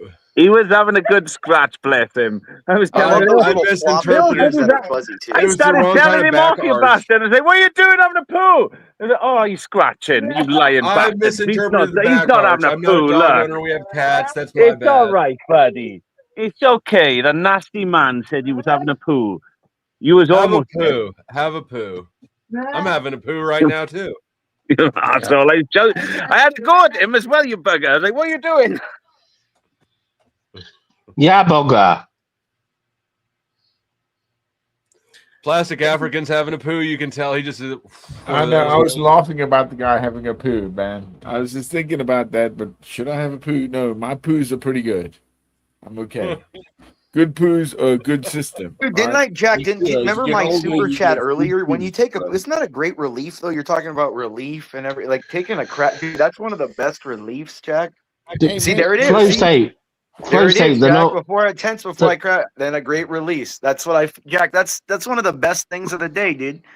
You know what I mean? Like, Jack, if I don't take a crap, I can't really like travel on a plane. Like, it fucks my day up if I don't have a regular movement, Jack. You know what I'm saying? Are you a first thing in the morning sort of guy? I'm curious. Well, yeah, because I work out in the morning, and then right after you work out, you get home and it just comes out real. It's a good shit. Like right after. Do you drink coffee? No, just water. But after you do like lifting or cardio in the morning, it really helps get the whole body moving. You know, early. That's all. Like Jack, I'm sure you get up in the morning and do some like yoga and stuff or some kind of physical, right, Jack? You're like a healthy guy like that. But it's guts, isn't it? It's what the body does, what you do, what you give the body, what you have. Yeah. Jack, I'm feeling a bit demasculated. You know, Imperious should make my wife laugh all the time. Stop it, Imperious. Stop showing off. Fire in PBS. I mean, it's better to laugh than cry, right? So it is. Jack, we're in a fallen world. We can either laugh or cry. That's why I love your panels. We got to laugh and be positive, even in the face of negativity, Jack. It also depends on the situation. Sometimes it's better to cry. Sometimes it's better to laugh. It all depends on the situation. Big girls don't cry. Do you think like humanity has forgotten its own sort of chemical trail? As in, if you know your gut feeling, right? Your gut better be a good gut. But you know the gut feeling. Yeah. Don't forget that. You're not even Welsh, are you? You're South African. You sound South African to me. Ain't Welsh. Why would you get that? Dude, Jack, why are these like Commonwealth people so like languished or something? They hate other languages. They have like a ranking, not classist, it's not racist, it's like linguist or something. Because they rank each other by like how they talk. It's really weird. Like the An accent means a lot. An accent means a lot. See, you hear what I'm saying, Jack? Imperials. So like the accent, they rate each other. Like there's always a ranking system, Jack. You get what I'm saying? There's always this discrimination. We're not all one with love, Jack. We need to get rid of this kind of discrimination between peoples. We need to fight each other. What you want? One people, one voice, one law. Yeah, Imperials. What do you want? One voice. One. We shall have it. Yeah. I want Jack to be on the Plastic African, think about it. When we unite together, we can end this delusion of superiority. We've got all sorts of individuals and groups claiming superiority over others and then fighting to prove it, fighting to enforce it. So, yeah, if we unite together with honesty and integrity, good people of this world can confront and overcome the corruption and the cruelty of the world. I got faith in us. Jack, with what you were just saying, it's a good segue with what that guy was saying about people getting away from their intuition. People are getting away from, their true essence. And as soon as people get back into that, then that can more likely to happen. You're right. Jack's going to get inside your mind and remind you who your true essence is. Well, learning to trust that intuition and properly understand, right? There's an intelligent design to us, and it speaks to us, well, in many ways. But learning to understand your gut, your heart, and your mind all together, that's where you get. I think understanding your gut is that's important why if you have I became a GERD vet. or something, That's or if you why have I did the job indigestion that I and had stuff to like do. you know what I mean? Amen to that. That's why it exists. Yeah, but they pressurize you on all sorts of levels to understand that. For what I did in the British Army as a military man, right? You have to take that mind of yours and scrub it and go, this is what you are. At the end of the day, what do you do is your duty, right? And you know, sometimes, that's wrong. So what do? Do your duty. yeah, but when you was in the British Army, did you hear certain accents and think certain things? I'm not saying worse things. I'm not saying worse things, but you thought certain things about certain people who had a different accent to you in the British Army. Did you not say that? No. I know, because I'm Commonwealth. No, I do not believe in that. I believe in the Western Foundation, and that is not a black or white thing, right? It doesn't exist in my heart. That's what it is. I'm not on a black and white thing. I'm talking about an accent. That's what they say is racism, correct? Where it becomes like do you believe this or do you believe that? It becomes a whole different ideal. Yeah, but racism is not race based. It's not race based. Aesthetic. No, but hold on, it's aesthetic based. It's phenotypeism, really. Yeah, of course. Because, like, for example, people don't realize that Indians are Caucasian, but people are gonna be racist when you think race. You're just looking at what color Can I somebody looks. find out the elephant in the room, guys, before you keep going down this rabbit hole? Is everybody seems to be acting like the mind somehow only picks up on an accent? Why can't you pick up on multiple things in one individual? Why does it always have to just be the Because accent? some of these people are muted and you don't see them, and it's people's voices over behind a screen. So that's all you're getting is the voice, and you're seeing a reaction from it. So when you hear an English accent, you don't think, that guy's English, or if you hear a Cockney accent, I get it, but I don't like it would be similar to this. If I think like someone with a from Georgia, the Southern accent is less of an American or less on the totem pole than someone with like a Texan accent or a Louisianan accent or a Chicago from someone from Chicago. Like, no, that's so weird to me because accents are just like there's so many here in America. Whether it be negative or positive, you can differentiate between a Scottish accent, an English accent, a Welsh accent, or a fucking Cockney accent, or a Scouser accent. Not really. I just think they're all brilliant. I just think you're all from an island the size of Rhode Island. Like, you know what I mean? Like, you guys are all these accents from an island the size of, like, Catalina. He's right. You know what I mean? It's not, I mean, Jack, these guys, like, do you understand how weird it is that they all live on one island, like, over a 3-hour drive from each other, and they all are, like, weird with each other? It's not that way, Imperius. Imperius, over here, mate, there's that many different accents on such a short period of land. You don't understand, mate. Every single fucking district has a different accent. That's something, dude. Dude. What you're talking about accents? There's that many accents in one city in the United States. Well, you know, the like thing Los though Angeles. is like, you know how many languages? Hold it. Do you know how many languages are spoken in like Los Angeles, Chicago, or New York? 18 different languages. Like, you don't understand diversity like we have here, bro. Like, you're on an island, bro. Like, literally. But you guys there, like in England and the UK and Scottish and Irish, you guys can differentiate between your accents a lot better than someone on the different islands. Just like in America, there's a difference between the Southern accent and the New York accent. So people in New York can differentiate when you guys won't be able to differentiate between those accents. It all just maybe sounds American to you. So it's a little bit different, you know? Exactly. It's the same thing. Like we all sound like just, that's American. You're an American. I don't know where you're from, but you're an American. Yeah, but we're in such a small pace. We're in such Imperius. We're in such a small place. Beg your pardon, but we still have all these different accents. Are you with me? Yeah, that's what I'm saying. But that's because that's weird. It's like Gamer of the Damned. You know Gamer of the Damned. Look at Gamer of the Damned's accent. He's from Bristol. I'm from the Midlands, so it's a completely different accent. And then you go up to Scotland, or you go up to Liverpool, or you go up to Newcastle. They're completely different accents based on where you're from. Do you know what I mean? We're like a microcosm of what you've got. You know, when you're talking about like the Southern accent, where they're like, "Hey, hi there, boy, I got it." It's exactly the same, but on a smaller scale. but more. I think we've got more accents than you guys have, to be perfectly honest. What? Like, no, like Flo, you grew up. Where'd you grow up, Flo? See, what's like? Where'd you Kansas grow up? City, we have one accent. It's like No, but okay. So I'm trying to just talk to somebody who grew up in like a major metropolitan. When I grew up in Southern California, there's accents within. I'm not saying you. I'm not saying I'm not saying you're wrong. I'm just trying to. No, I'm just saying, like, I'm trying to give you a microcosm of what you're saying. To me, that's weird. Like, because your country is the size of like Southern California. So small. I know. And what I'm trying so to small. say is, if I removed the foreign accents and the foreign languages from Southern California, they would all sound the same.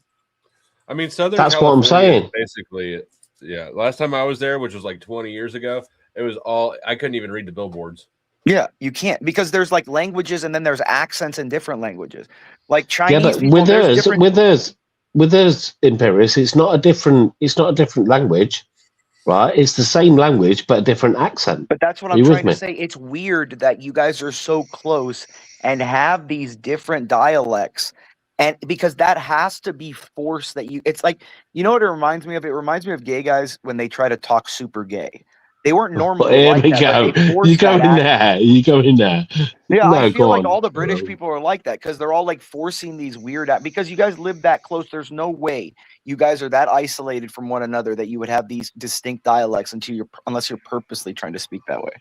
That's not true because you've got New Zealand and Australia. They have different accents and they're right next to each other. Australia's so the different size people. of, like, And all I'm of from Europe. Czechoslovakia, and you got Slovak and you got Czech. So it's Are you the really? same language. Yeah, same language, but it's two different. It's two different, accents, right? And they're right. Canadian. Okay, two different accents in the entire country. Yeah, in Russia, there's 2 or 3. Look at the size of Russia. In China, there's 4 or 5. Look at the size. Their country is the size of Massachusetts, and there's like 7 or 8, bro. They don't have mountains in a way away from each other. It's because there's identities within that called tribalism, right? And England itself is about 7. No, it's just people not wanting to become one under love. It's people not wanting to come together. No. You guys aren't watching the browse. You guys are not watching the browse. You're not watching Jack. We were talking about coming together. I don't know how how panels consistently cannot talk and watch at the same time. Why can't they listen to Jack and watch Jack's body language? I respect Jack Talcott. You say that. I do. I love you so fucking much, Jack. Hey, you know what? Just let him love you. Let him love you. Jack, let me just hug you. Let me just hold you, Jack, and read you a poem. You know what I mean, Jack? Like, we could sit there on the beach by my house, Jack, and we can read poems by the sunset. It'd be a great fucking time, Jack. Not gay. He just wants you to tell him if you want to be the big spoon or the little spoon. We'll no, me and Jack are gonna lay on our back next to and hold hands and stare at the sun and the stars. I don't think Jack wants that. I think it's kind of gay. You're judging. Stop judging. You know, I won't rule out anything, but thank you, Jack. Thank you, Jack. See, Jack. Look, these people are trying to be negative and instill a negative connotation. I was just talking about 2 guys. We're gonna hold hands, lay on the sand, and stare at the stars and contemplate life, Jack, and love. You didn't let me finish. That is kind of gay. Okay. There will be time to relax and hang out when the work is done. I feel like there's work to be done. Oh, such a taskmaster. Well, Jack, when there's a whip, there's a way. You ever heard that song, Jack? When there's a whip, there's a way. You gotta crack that Talcott whip. Let's go, Jack.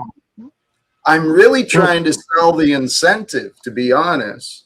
It's the carrot and the stick. You got to have both, Jack. The carrot and the stick. You know, sometimes you gotta give positive reinforcement, but sometimes you got to take the towel stick. And I must admit, though, Imperius and Jack, this has gone well. I don't even know where this conversation's gone. Well, you know, I don't know where you came from. You came out of your cave, you troll. I mean, he's a cave troll with those giant titties. Real brief. Where's my light bulb? Blessings and thank you for the contribution. I'm from the South in America and had a Scottish ex and lived in England. I can recognize different British accents. So, thank you, Jack. I'm Scottish as well. I'm half Scottish, by the way. Do you guys I wear? have Don't Scottish you guys as wear well. skirts? Kenny is as well. No, they're not skirts. They're kilts. That's Thank a skirt to me. Hey, work can be fun. We can have fun getting shit done, especially if we have a belief in what we're doing, the why. And I'm telling you guys, when you take on an unbelievable goal, there's a reason. There's countless possibilities. Countless possibilities if we find a way to succeed. Truly, think about it. Dude, Jack, I'm thinking about it, and honestly, when you're saying that, Jack, I'm thinking of that song in Snow White about the dwarves when they're working. Remember the working song, Jack? You know that, and like you remind me of one of those seven dwarves a little bit, Jack. Like if you Which one? work, he reminds me of like, well, he would be just enlightened. Jack would be enlightened. Are you talking about I ho, and Yes, off to hi work we ho, it's go? off to work we go. Yes, hi ho, hi ho, hi ho, hi. Right, Jack? You got to be happy and enjoy. Remember, Jack, work is a good thing God gave us. It focuses us. It focuses us, Jack. You know, the idle hands are the devil's God workshop. gave us? Really? You think God gave us? Wow. Work can also distract us from a greater life, greater adventure, greater knowledge. If you become, I believe that if you become part of something like the financial thing or the single thing, you sort of you defect from actually your own beliefs. You know, if you're just in this sort of corporate world where you're carrying on, you lose the plot. You become a zombie to it, if that makes sense. I did You that. also get into a food coma. Have you ever had a food coma, Stinky Bro, or no? No.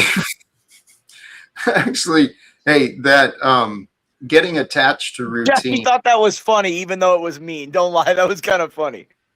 It was kind of funny, but what I'm saying is if you carry on doing what you're doing, living in the corporate world, doing what you're doing, you're not doing nothing for yourself. You're doing it for other people. I do in my everything for personal Jack. opinion. Well, proceed to do that. Who dares tell one their life result, let alone what they do in this life, because it's their choice. It might be a bad choice and it might be wrong, but if you interact with that, you change other people's responses because you show the better way. And you do it by a good few measure, right? And the best ones is that people know your work, so they follow your, that's the way it works, doesn't it? Hey. Yeah, if I may interject, the fool must persist in his folly to become wise. I'd just rather work for half the pay for something I believe in than work for double the pay than something someone else is telling me to work for. That's my personal opinion. Fuck, man, in my life, I feel like the old Romans. I feel deeply down that I was once a servantdom, and I fucking worked my way out of that fucking shithole, and I got where I wanted to be, and that's it. You got to a point where you could be free. You got to a point where you could be free. Of course, because I understood my binds to this. What I've done, and I forgive myself. I move on, and I work at best. Geez, brothers. And I wish I could know. I wish I could know how to fix this fucking world. Well, here, I wish. You're in the right spot, Plastic African. I've been giving a lot of thought to it. I try, brothers. I do. I'm You sorry. what? You what? Try, brothers. As in, like, I want to. The thing I always understand, and it is always, you have to have some people who understand the capacity of what you all do. Capacity is the greatest thing, right? And where do you get it from? How have you gained that? Is that because you communicate with the people around you, family members? That I'm being simplified, but that's the way it is. I know what you're talking about. Teach that over again. The example of time and again scale that we have right now. It's ridiculous. Okay. Jack, where did that come from? What is he talking about, Jack? don't I'm fucking even know. lost. What the fuck, Jack? I'm not drunk enough for this. Like, No, what is he? I did lose it a little bit there, but It's okay, I love you. can't. I kind of understood what he was saying, but in a weird way. Well, in order to conquer an enemy, you have to know who that enemy is. Years ago, you had kingdoms, right? Queens and kings. So if the peasants got tired of what they were going through, they could rise up and target us. Which is what's happening now. The peasants are tired now. Wait a minute. But today you're up against an invisible enemy worldwide. You don't have that target anymore. That's why it's set up the way it's set up. Exactly. That's why democracy is kind of like it's a double-edged sword, because there's no one person to blame to where people could rise up and then change the government like that. It's an entire. So people go, oh, what are we gonna do? Change this entire There's thing? no one. There's no. Yeah, you're right. What it does is it diffuses responsibility to make it so they all have plausible deniability and go, well, I didn't. There's no that one person you can go up against. There's no that one person. You can't blame me. It took 400 other members. You can't blame me. Guys, so that's exactly the point. So in your opinion, who do you think is in control today? Well, it would be whoever's paying those people to vote how they want them to vote. People that pay the politicians. That's usually corporations, special interest groups, rich individuals, different, even foreign governments pay these politicians. It's like there's people in control that we don't even know are in control. How do you know that? How about this, guys? Beyond the individual beings, there's the energy. The quality of greed and selfishness is what's running this world. I agree with Jack on this. It's sort of it's a feeling. It's a thing that's just over the board. More than a feeling. All right, go ahead, guys. Goblin Cheers, Imperius. Come up.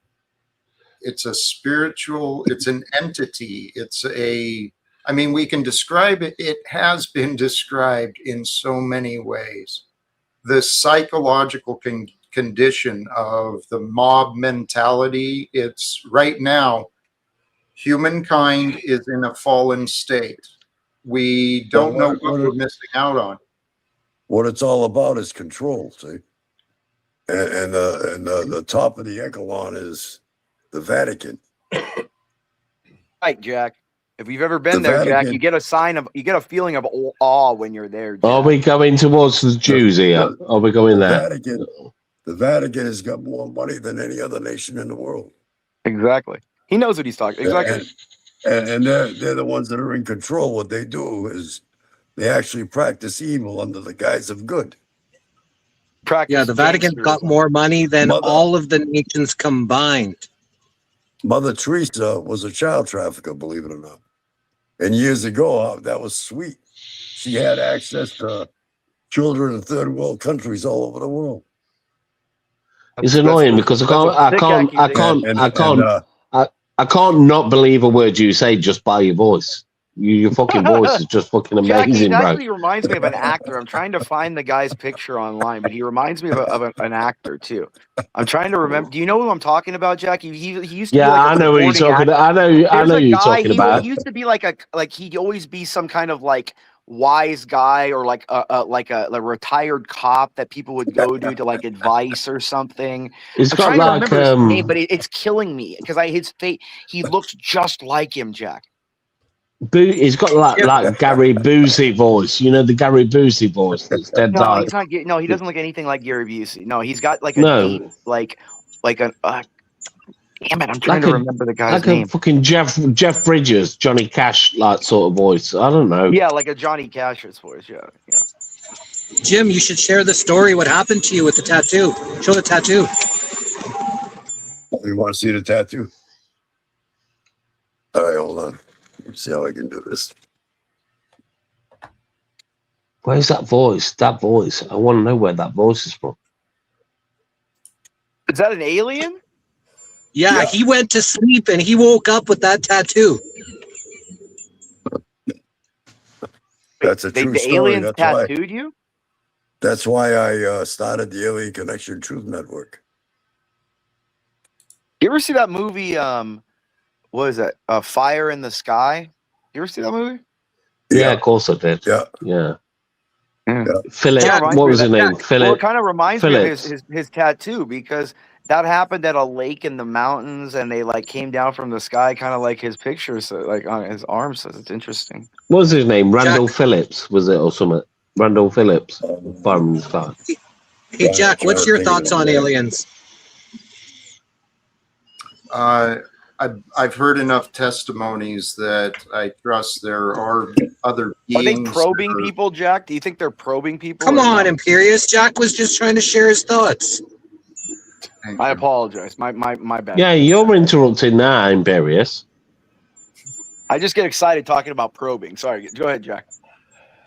Well, I've heard a lot of different explanations, and this is what I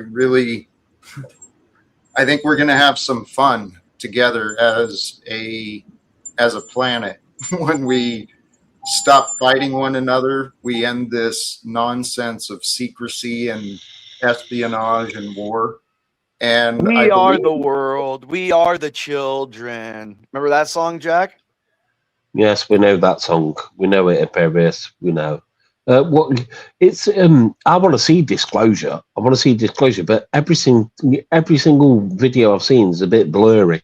I want to see something better. You know what I Jack, I mean? want to see Jackass. That looks so good. Jackass, best and last. That looks so good, Jack. I can't. It's like a. Oh, the new one, the new film. Yeah, you it mean? looks so good. It's the last one. Yeah, they're doing the last one. Yeah, they're doing the last one. They did Scary Movie as well, didn't they? They're doing Yeah, Scary it Movie. wasn't good though. Yeah. It really wasn't good. Have you watched it? I was going to go cinema and watch it. Was it that shit? Yeah. Pay attention. Jack's mad. Go quiet. Sorry, Jack. Go Sorry. ahead. Well, I'm just curious, how the hell do we go so quickly? Jack, we're all fucked in the head. You can't expect us to have a streamlined Autism. thought on here, Jack. Autism. We're all fucked, Jack. You can't expect We're us to, youths. We're youths I mean, you have a compared to you, Jack. cornucopia of crazy people on here, Jack. I mean, would you really think we're gonna have a streamlined conversation here? Jack, we're youths. We're youths. There's a I lot mean, of Jack, when you were nonlinear coaching thought the AA processes on groups, this wasn't there a panel lot right of now. people telling different stories, Jack? A lot of different people telling their own experiences in their own ways, Jack. That's what your panels are like. You're using your experience in AA, you know? Here, we were just talking about aliens and the potential of, other beings. Disclosure. Yeah.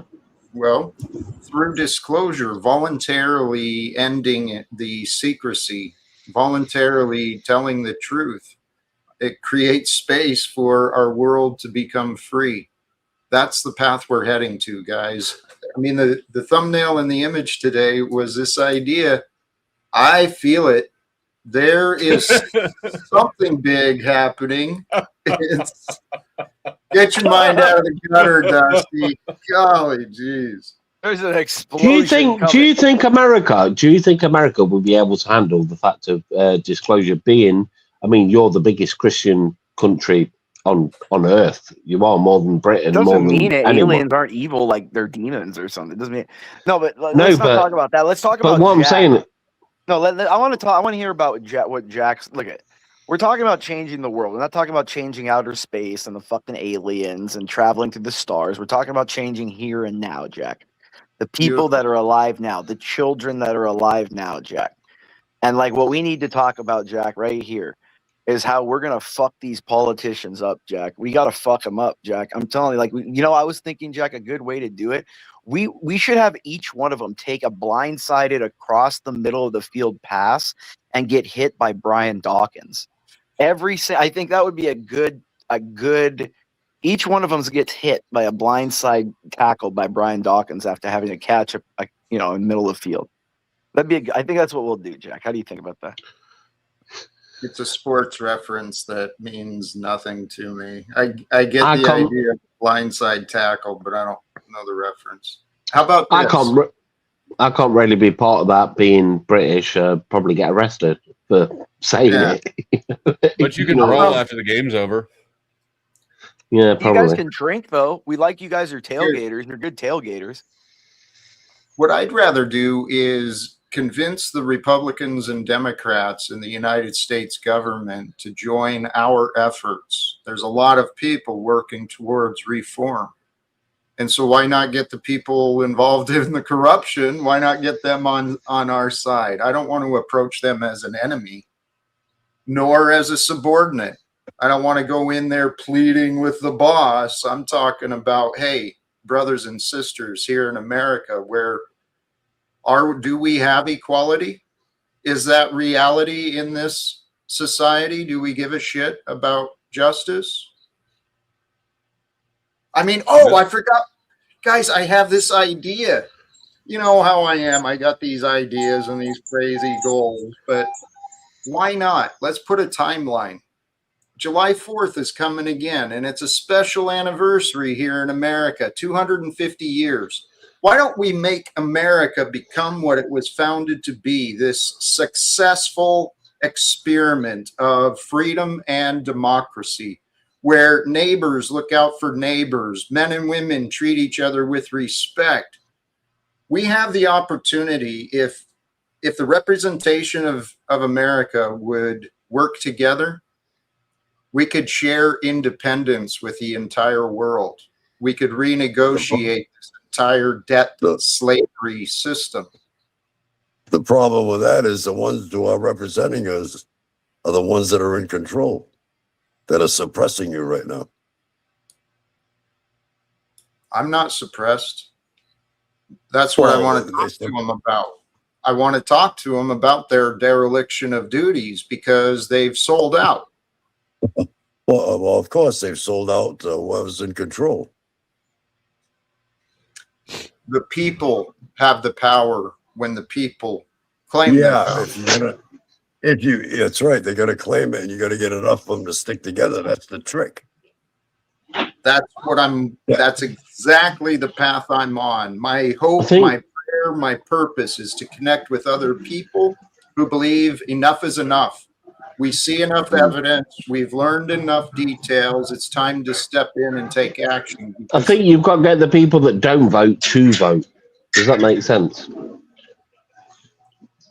I don't know why. It doesn't make sense.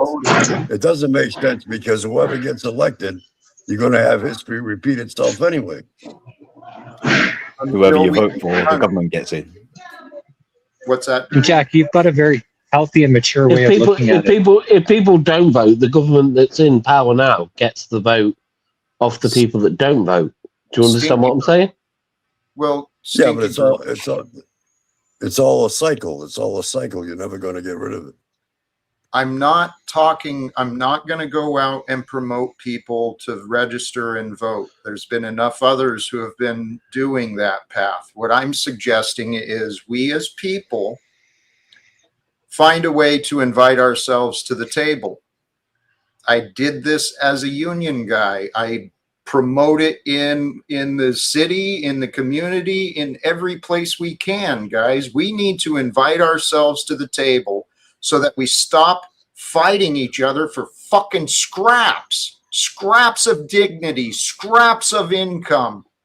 That's right, Jack. I'm tired of being a slave. When is it my time? When, Jack? When? It is now. It is now. We claim our freedom. Yeah, if you got enough of them to stick together, that's the trick. I will. It's happening. We are the future. We can. We will. We, Talcott. Jesse, stop stealing SpaghettiOs. Yeah, SpaghettiOs? What do you mean SpaghettiOs? He gets that Progresso. He gets that Progresso goodness. What are SpaghettiOs? I don't even know what SpaghettiOs are. Extruded. That's why. My God, these uncultured swine don't know SpaghettiOs. Jack, can you do me a favor, Jack, would you be able to do me a favor? There's a picture I have, a prophetic picture that I put in the back chat, the private chat. Would you be able to bring that up really quick, Jack? It's no TO, Jack. It's literally what we need in the future, and I want you to see that picture, Jack. And I want you to put that picture up for the damn audience, Jack. Like, it's just a naked dude. This is what I want, Jack. This is what the future that I want, Jack Talcott. Is it me spread eagled, Imperious? No, I'm not a disgusting pervert. We're talking about the future here. Okay. We're talking about the fucking future here, Jack, and this is what I want to see.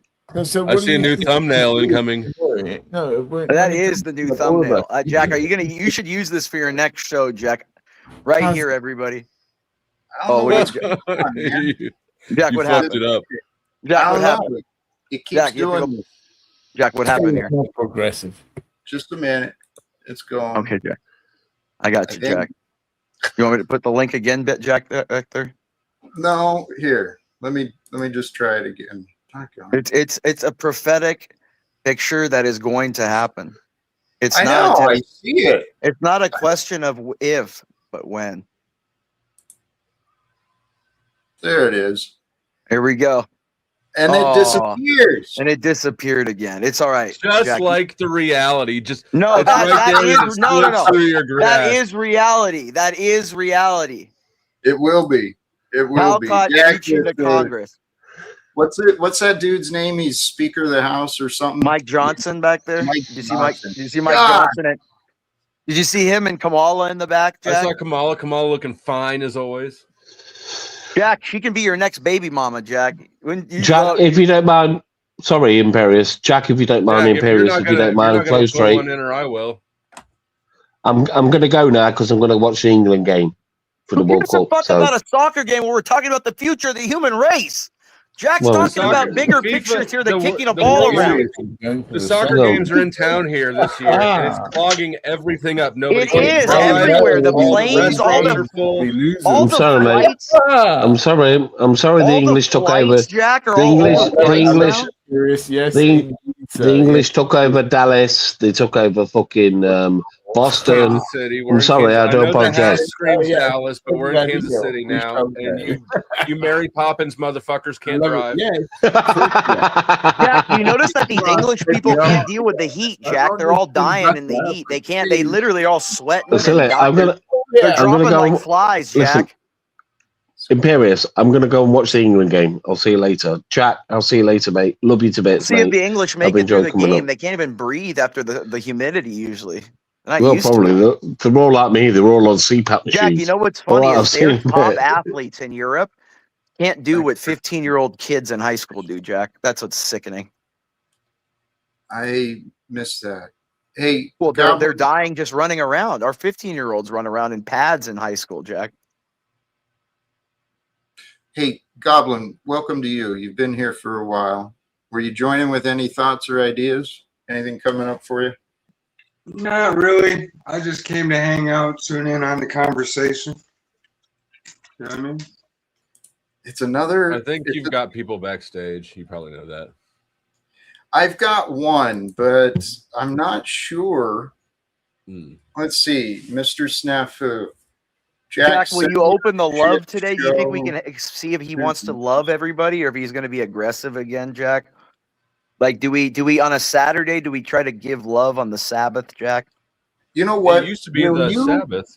Can I do want to invite you guys, please join me. Let's see if we can have polite discussion, right? Not dropping Shomer down. Shabbos, Jack. Shomer Shabbos. Shomer Shabbos. I don't fucking roll on Shabbos. I don't roll on Shabbos. No, let's see which one of you guys are going to be real and authentic with Jack versus glaze his balls. Jack, I'm not glazing. I love Jack. Jack, tell him the truth then. He's blacklisted from any professional work, the tackling on Capitol steps, all of these shows that he does. He wonders why interviews have looked into him and said, we won't touch this with the 20-foot pole. If Jack was as bad as you're saying, no, that Jack, YouTube wouldn't have him on. on. And Imperious, your trolling is hilarious. Love, I'm love, not love. But trolling him.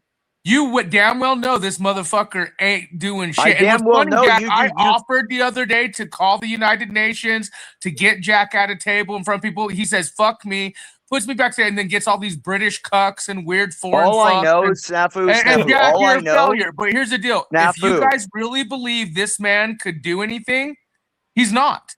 Tell him the Snafu. truth. You think he's Snafu. going to stand in front of Trump? You think he's going to fucking... Bro, I'm gonna Snafu, hold on. Snafu, listen to me. Revolutionaries are often considered nuts in the beginning. I may just add, I find it interesting that he always enters with a false dichotomy of either the truth or glazing Jack. I mean, they're the two options. Mahatma Gandhi I find that really was crazy. Nelson Mandela was crazy. Martin Luther King was crazy. Jesus Christ was crazy. They were all just commies. Christ is not crazy. Hey, let's shift and welcome a totally different energy to the group. Yolanda, how are you doing today? Pixel T. How are you today, Jack? Oh, she's cute, Jack. Back off. She's already my other baby mama. Where's Divine Spark at? Where's she been? You still owe me her. You know audio. what? I haven't seen her in a minute. That's a good ass question. Yeah. Oh well, I know where she is. She's in my. Oh, never mind. Now, Jack. Look at Jack. That girl's really cute, Jack. She's kind of got that little like. Please. Oh, okay. I'm sorry. Go ahead, Jack. Go ahead. I know she's all yours, Jack. I wasn't trying to take her. Go ahead, Jack. Sorry. Actually, Yolanda is a lovely lady, and beautiful. We've got a lot of beautiful and lovely people, men and women, who found their way here, but they don't always show the lovely side of them. Sometimes they show us the bitterness, but I haven't got a lot of. Snafu was jealous and bitter. All that anger sounds like, Jack, that's fear in his voice. It's fear, Jack. Fear leads to anger. Anger leads to hate, Jack. I know, and it's unfortunate because if he would look at the source of his feelings, he'd have to see himself, but he hasn't yet. How do I get? It often is said that the scariest thing is one being alone with oneself, Jack. Well, here's something. I mean, I've spent a lot of time thinking about not just Snafu, but our other regular friends, Paul and Tommy, and some of the other characters. I've spent a lot of time trying to analyze, trying to understand what is moving this behavior. And I actually think I do understand Mr. Snafu Snaps better than he understands me. And I sent him a text earlier today, you know, inviting him, hey, if you can have a conversation with me as a friend, I think I might be able to help you. Jack, do you remember the movie Halloween, the original Michael Myers movie? What was Dr. Lemus or whatever, right? You're kind of like Dr. Lemus and like the internet here is like you're Michael Myers. Like you're trying to like, you know, discover and rehabilitate a monster, Jack. You know what I mean? And I you know, God bless you for it, Jack. I'm just saying, like, you know, so you know, just be careful, Jack. Carry that pistol around, all right? That's all I'm saying. I don't need to defend myself anymore. Jack, there's a lot of jealous, sick people out there. You have a lot of power. Your power is growing, Jack, and people are going to be jealous of that and try to take that away, Jack. People don't like when other people that they feel they're better than gain power or recognition, Jack. Dude, I know. Sorry to jump in. Huh? Can I ask you guys a question? I've had this idea rolling around in my head, and Imperius just reminded me of it. So I came across this idea that America has transitioned from being a country to being a software runtime, much like the Roman Empire transitioned from an empire into a religious structure.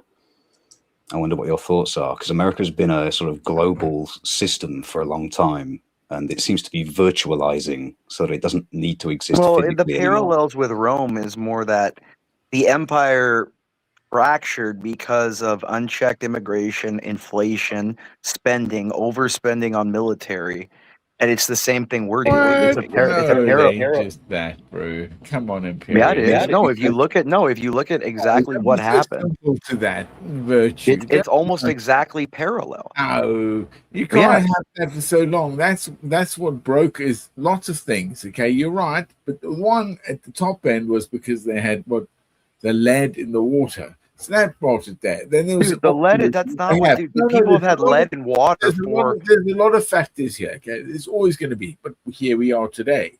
We are not at the end of Rome. All right, we are not of Rome. We are the end of the world here. You know, this is a time. At the end of the world. We're just a period in time. Turn the page. Yeah, of course. But like, just turn the page. Wrote history as a book. I mean, we'll, dude. Again. Did the Emperor Honorius truly know that the Roman Empire was about to fall when 30 years ago, we'd not be able to do what we're doing today, right? We could be if we were like the top 10%, right? Now we're the what 90%. What we're doing today, right? So the access become greater. Hence why all of it has become overscale better for all of us. But that becomes, a problem because it becomes consumption of it. That's what we want. What are you babbling about? Well, what we're doing today as humanity, right? Over the scale of the world. Right. You think of what? No, I'm thinking about like structural stuff. Are you thinking about the future or the past? No, the future, constantly. Okay. If you're thinking about the future, you'd realize the corruption, the destruction of the middle class, the abuse of the poor. We are scale of it. We Can you are let the it- tier of that understanding. Do you know how many people do not have the capacity that you think about? That you What know. do you- How do you share that? How do you share your knowledge to other people? You can't go about go, hey, Who are brother. you? Plastic African.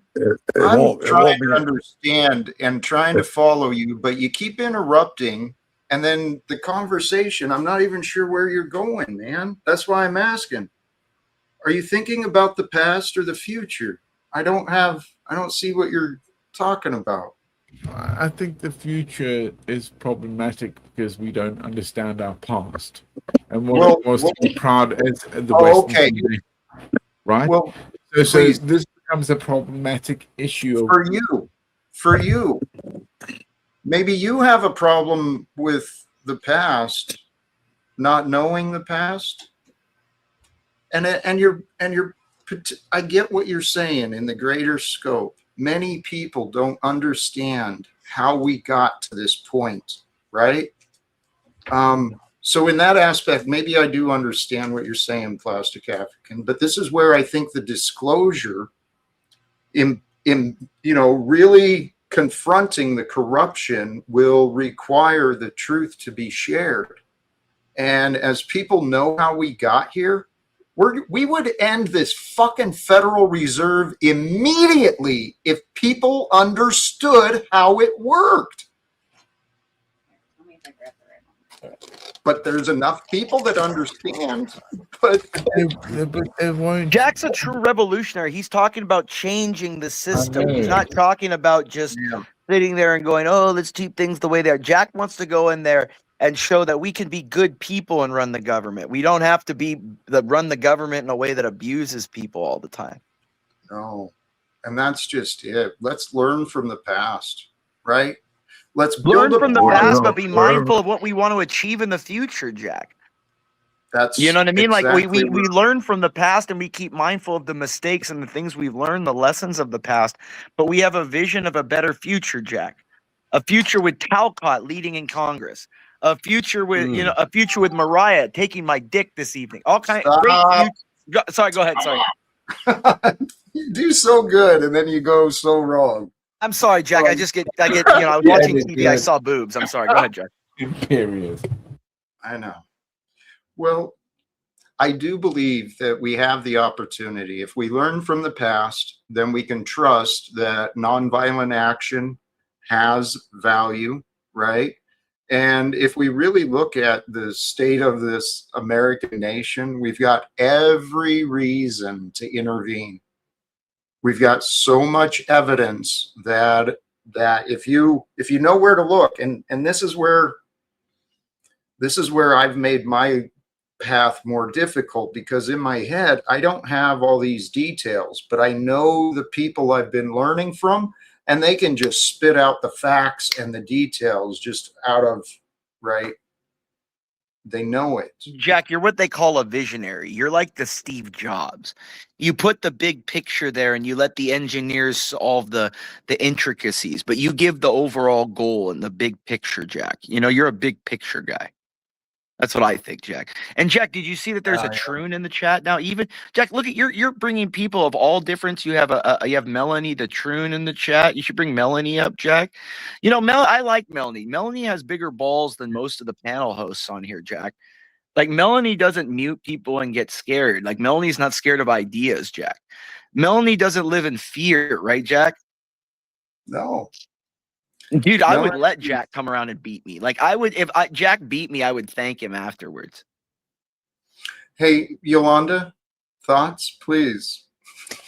I think today's not the panel for me, to be honest, because I don't really feel like looping on politics, but and I think my connection is really funky and keep on cutting in and out anyway. But thank you for letting me come up and say Melanie, hello. can I ask you about something before you go? Melanie? Oh, I was gonna ask her about her dimensions though, but okay. Or her number. But no. Okay. Go ahead, Jack. Go ahead, Jack. You're trying to find girls. Yeah, you're in the wrong platform. I'll see you next time, Jack. See, she giggled, Jack. Come on, she thought it was funny. Oh yeah, she did indeed. She also said she's having connection issues. So, Big lovely sun behind her. I mean, that's kind of cool, isn't it? I mean, really cool. I love the fact we can, you know, virtualize this stuff while the sun is always around us. I fucking love that, man. So next year I'm going to the eclipse. You know, there's a big eclipse that's happening, right? Okay. You guys been to big eclipses, right? It goes down a few sets of areas. Yeah, I'm gonna go there. What the hell does an eclipse have to do with what we're talking about, Jack? Where the fuck are we going with all of what are we doing here, Jack? Please, actually, I wanted to kind of, hey, I did want to kind of, I don't know, reply or respond to what Yolanda said. It kind of saddened my heart. Looping over politics. Maybe if I had people who actually wanted to discuss the solutions, it wouldn't appear like I'm looping.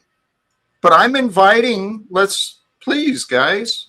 Jack, the answer is that, dude, politics is a cycle, and you have to break the cycle. To have politics, this is my whole idea. Democracy perpetuates strife because it's constant people fighting for power.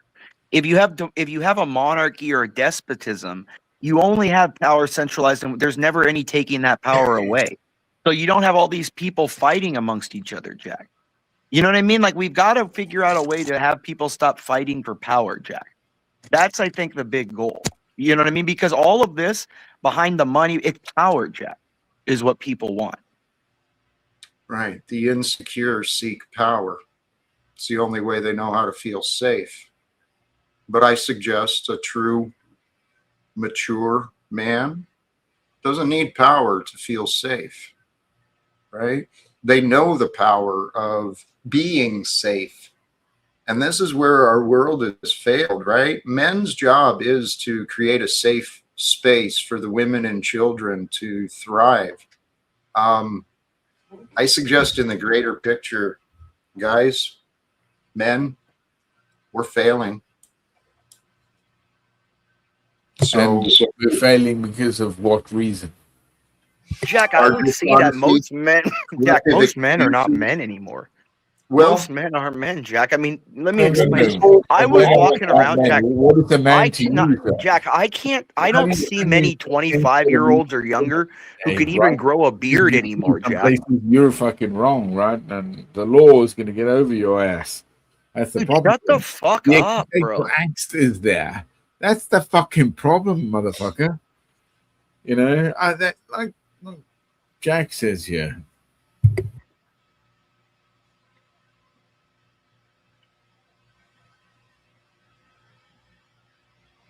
Oh, the world has been given to us. Let's claim it. Let's claim our life. Let's claim the world. Let's claim the future, right? And it's easy to claim what you're willing to accept responsibility for. And this is what the problem is with a lot of men. Because of the normalized competition, people have gotten pretty comfortable with being dishonest because the dishonesty brings rewards, right? And if you're in competition, well, you don't want to be fully honest. You got to keep some things to yourself. You got to be able to get the upper edge. But guys, we do better if we work together. That's right, Jack. You're 100% right. No man is an island, Jack. No. And yet, each of us is our own mountain, right? It's, I don't know, maybe that's a poor comparison, but. Well, Jack, I'd like to claim Cynthia and Jess. Those are my girls too. I love them so much. We have a. You can't just be picking women off from my chat. I've known Jess for years, Jack. Do you know she invited me to Australia to come stay? It was a romantic invitation, Jack. It was on the Gold Coast down there, Jack. Have some dinner and some wine on the coast. It was gonna be a beautiful date, I thought, Jack. You know, Jack. Like, look, I want to show love to everybody, Jack. Jack? I'm gonna go out there today and I'm gonna start hugging people. I think I'm just gonna give a Jess, don't stop. Don't, Jess. Come on. I know she didn't want to come out and talk about it this early, but Jack. Look, all I'm saying is I think, Jack, with your positivity and with your reach, Jack, of your voice, I think we can really do it, Jack. I think we can change the world. Imperious, I swear to God, I do too. And that's not an egoic thing. It's really not. It's just, I believe it's the right thing to do. And I'm telling you, if anything, please at least take it as an idea that I truly feel strong about. There's something big happening in this world. Jack sets fire You're such a slut. to the rain. Lets it burn. Right, Jack? You set fire to the rain, Jack.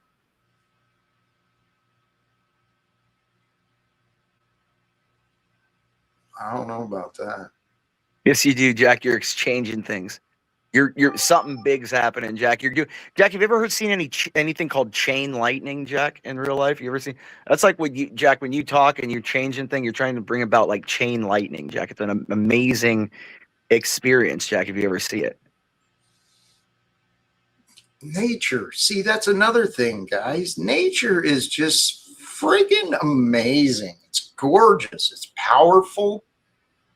And we are from that, right? We are made from. My God, man. Again, like I grew up in Africa. So like Sub-Sahara, Botswana, Namibia. And those areas, like, holy hell. I swear to God, they're weird. There's a place called Spitzkoppe. I swear, man. Spitzkoppe. It is. Jack, can you say that? Can you say this insane, brothers and sisters? Can you say really that? Cool. Spitzkoppe. Yeah, Spitzkoppe. It's like a mountain that is a dragon on the land, and it sits, and all of it is like, again, weirdly enough, like crystals. It's the thought that happened, and it came up, and it does. Like at certain angles, it's like a dragon sitting in a desert. Amazing. Spitzkoppe. Yeah. Okay. Yeah. Thank you. I know. Like that sounds like Spitzkoppe. It sounds like some kind of like Viking drink or something. Some kind of like. Oh, check it out, man. I ain't lying. Hey, sorry, to switch back to this. I disagree. That which is, when I'm talking about returning to nature, natural law, common law, right? More Those of are an different things. organic, huh? Those are different things. How so? What do you? Okay, all right. Common Yes, law they is are. like a legal Yes, they are. doctrine, and natural law is a theological idea. Is what he's saying. They are different things, but we get what you're saying, Jack. Like what everybody knows in their own hearts is like the right thing to do. Like we all, and that's more of a natural law. No, they don't. Don't be like that. They don't do that. That is untrue, I think. They lie. If it wasn't true, you wouldn't have a functioning society that 90% of people act the right way. Yeah, of course. You're correct. Yes, that's right. But overall, like what happened in some cases is because of this, they just go with the flow because it becomes natural to them, right? So they become, come on, you disassociated or disenfranchised, and other things towards what's happening around them. I think you're talking about normal rather than natural, aren't you? Yeah, he's talking about like what's normal. Natural law is a philosophical / theological idea that there's a morality written by God in all of our hearts, even if we haven't, like we don't know why, we don't know how, but there's an innate morality written on our hearts and our soul that each of us kind of know or have a conscience. That's what our conscience is. You know, like if I walk by, it's like kind of like 90% of human beings know that if you see like an infant child walking or an infant laying on the ground on the side of the street, you're not going to go by and kick the infant. You get what I'm saying? Like, yeah, kick the baby. Well, that's a good game. Like, you know, I'm just saying, like in general, right, Jack? Like we all know this. Yes. It's like written in our conscience, right, Jack? Would be good. Is that consequentialism as well? Does that come into that? No, it's the opposite of consequentialism. Okay, there we go. Yeah, so you do what you see. Jack, he doesn't understand what I'm saying, Jack. Like, what is he? Oh. The people are the result of their environment and their upbringing. People behave like what they've seen. But the reality is what they've seen is a world filled with excuses and lies. And so habits of excuses, that's what I used to live with as an alcoholic. I lived with a habit of my excuses. And it's normal in this society, right? You don't feel bad, that's an excuse to go get a drug, right? You don't feel bad, it's a good excuse to go get an unhealthy relationship or go to the bar or whatever, right? We live in a backwards world, and we are the answers to right side. Well, I heard that Snafu goes to gay male prostitutes when he has issues. Sorry, bud. I don't know. I'm not going to go there. Snafu has been in the back with his accusations and nonsense for a while.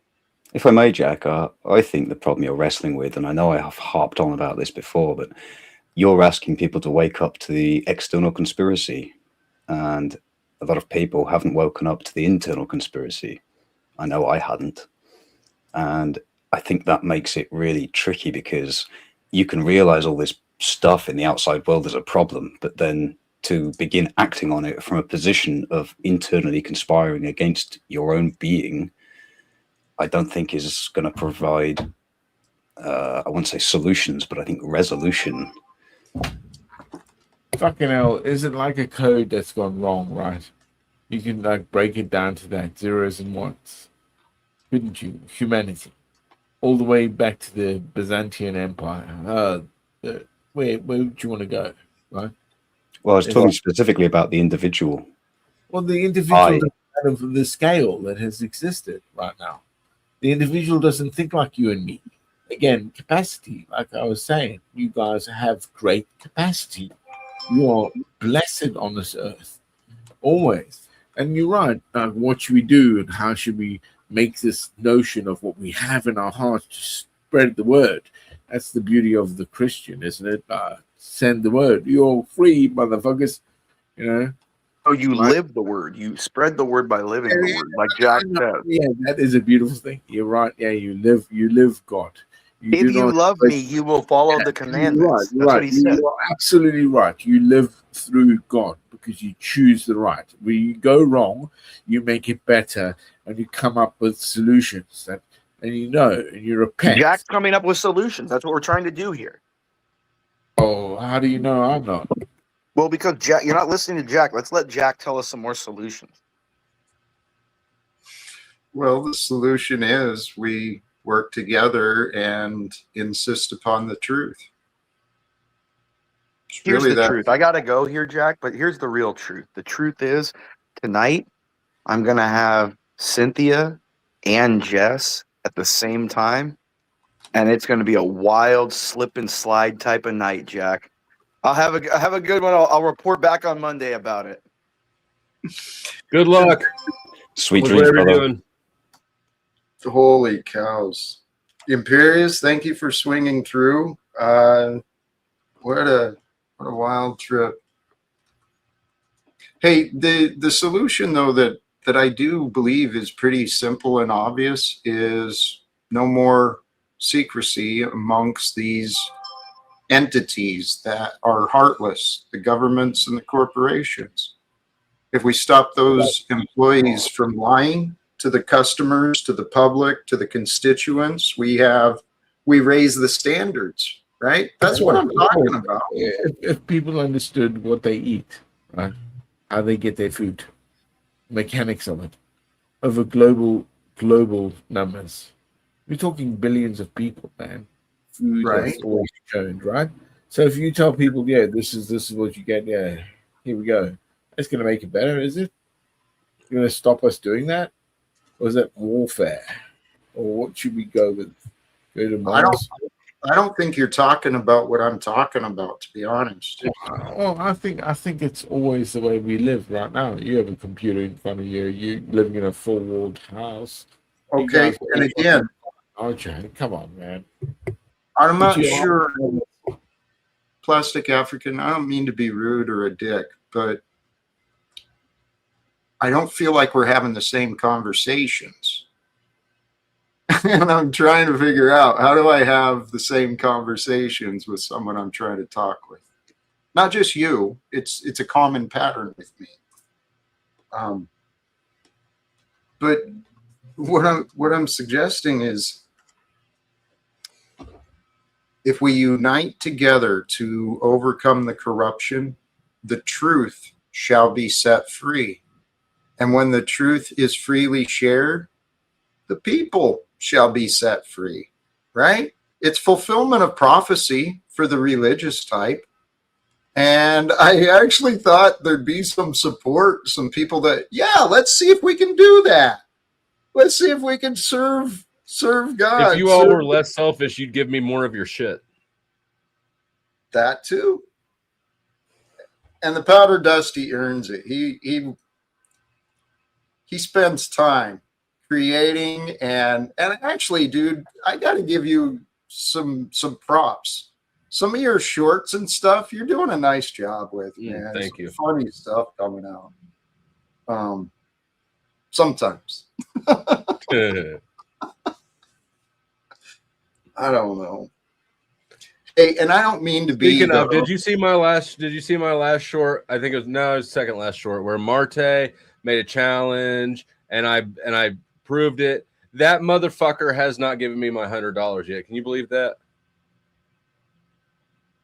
I can believe that.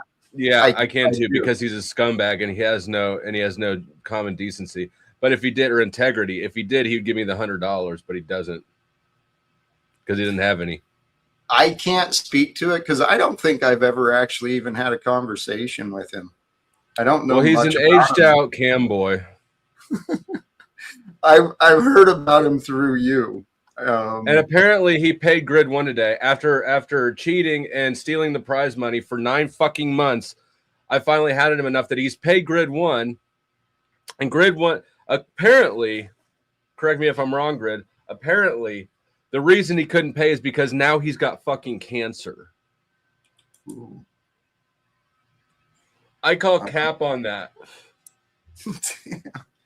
See, you are you're ruthless sometimes. I'm just all about that truth, the truthiness and the secrets. He's hiding behind secrets and lies and fake fucking cancer. Maybe. He might also be, I don't know. You know what? I don't know. We all have our darkness and our shadows. And actually, that's kind of where my mind was at earlier. Concepts from Carl Jung, right? Bringing the shadow into the consciousness, incorporating your true self into who you are. That is the way to achieve the stillness. When you're no longer in resistance, you're no longer in conflict, you're no longer being pulled by lacking or worry, you get to sit in the stillness and just be. And if you can be with the wholeness, I'm telling you guys, that's where I find the greatest inspiration. But can you imagine being such a scumbag that you make up fake cancer so that you don't have to pay your debts? I can. I was going to say yes, I can. Yeah, I can imagine being such a scumbag. It's only $100. I would rather just pay $100 than have to keep carrying on this fake, like I have cancer bullshit.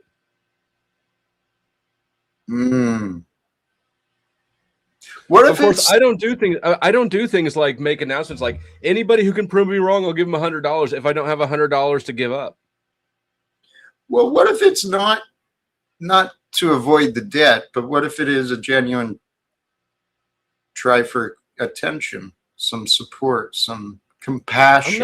I'm not his support network. I'm his creditor right now. I'm his creditor. I'm not his support network. He needs a fucking mom or some shit if he wants that. Destiny Bow, yeah, you really need these balls down.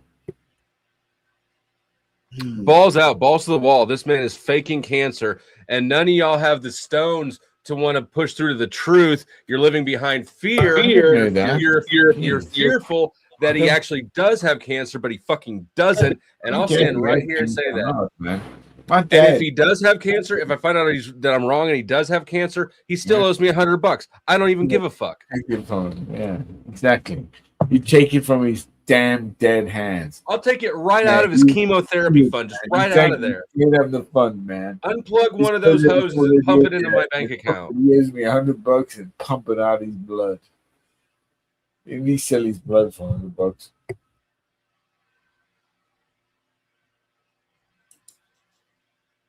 What if he is really ill? Then he still owes me $100. I just said that. Hey, brother. Hey, I tell you a true story here, okay? I was in Weymouth. We have a little place there. And I met this woman. She served me a beer. And her brother, okay, died of cancer. And they were all like there. And they had to pull the plug. He was on the plug, right? They pulled the plug. They're all around him. And guess what? He fucking woke up. I went, hey, what's going on here? I don't know what happened to it since, but hey, it happens. StreamYard censored me. D, I was about to say he has the fake and gay kind of cancer.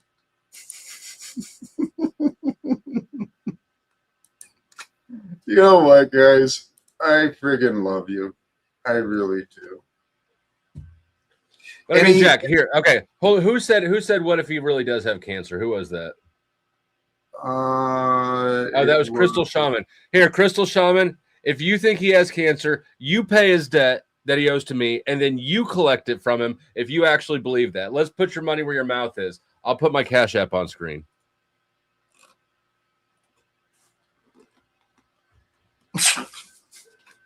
Here we go. Does Crystal Shaman really believe that he has cancer? There it is, TDB5FF. Send it over. See, that's still a fascinating approach. It really is. Look, because nobody actually believes that he has cancer. There's nobody here who will pay the $100 he owes me and then collect it from him later because they actually believe he has cancer. They're just going to do that fucking thing and help him hide behind his lies because of their fear. Okay. My observation, though, is just another example of how money keeps us divided.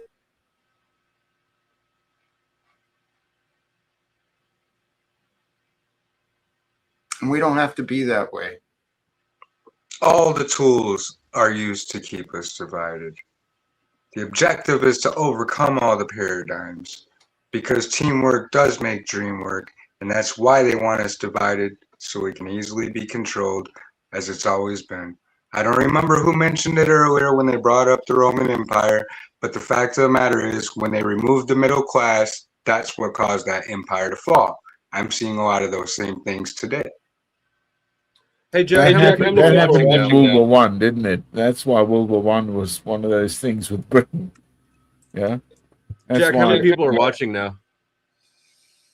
Just under 80. All right. Just under 80 people who have not Cash App me yet because they know that he's faking cancer. Or they don't care to make sure that you get the money as much as you think you should get the money. But well, hey, Chuck cares. Chuck cares enough to make sure I get 5. He says our local bank just had a free fish fry, all size drinks served over 10,000 meals. Shout out to that bank. And Frosty sends in, I think, $10. It says, Jack, they want people to believe you don't need to prove yourself and reject the Western notions of our ideology. Further, it works well when people remain ignorant because it helps them choose truth notions from rejecting God. Hallelujah. None of this is getting applied to Marte's debt. You know what? That's fair. That is fair. But thank you both of you gentlemen. Absolutely. You know, the contributions are a big part of this life. Finding a way to share value so that people feel good about sharing value, for sharing support. I envision this in the future, guys. I'm on this path. I don't know how to accomplish the impossible, but I know I'm not afraid of it. And I'm dedicated to try and find a way for the impossible. And that actually kind of brings up the idea of snafu and others too. Why do I do that? I think I enjoy a challenge.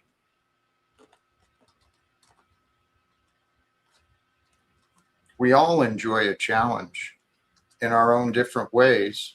And all of us, especially when we don't have faith and trust, we make our lives more challenging for ourselves. That's what I learned. That, in an indirect way, I believe that is very true. The objective of government is to keep me from myself. Because it's your true self is not going to be controlled by others. So that would make sense. They want you to live in a fictional self, huh? And if I'm not my true self, how can I connect to anyone else around me? I heard that pointed out. Might have been you. But it's the absolute truth.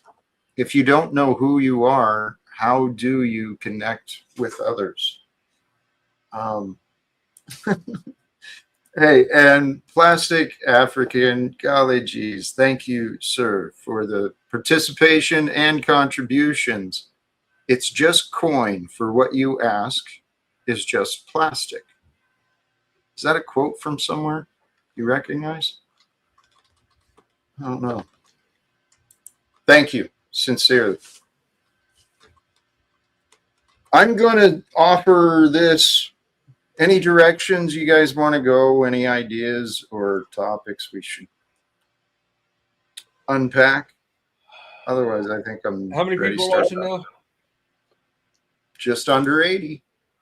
And still, hold on, let me check and make sure I'm not lying. Still no Cash App coming through? Here, we'll make it a little bigger just so you can have a chance. Almost 80 people. It's been like 20 minutes or something since I just said that. And almost 80 people. None of you believe that Marte has cancer enough to pay his debt and then get reimbursed by him and be able to prove me wrong. Be like, Dusty, you're a douche. He actually had cancer and he actually paid me what he owed. None of you will do that because you all know in your heart of hearts that that man is a liar. He's a coward. And the only reason he's not still a porn star is because he's too fucking old. Wow. He seems like an interesting character, but again, I haven't had the opportunity to talk with him yet. So my hope and prayer is for his health and his growth, whatever way that means. But we're here to help each other grow. That's what I know. I know it in my heart. At least that's what Yeah, that was at you, Crystal Shaman. I see you down there, not taking your responsibility.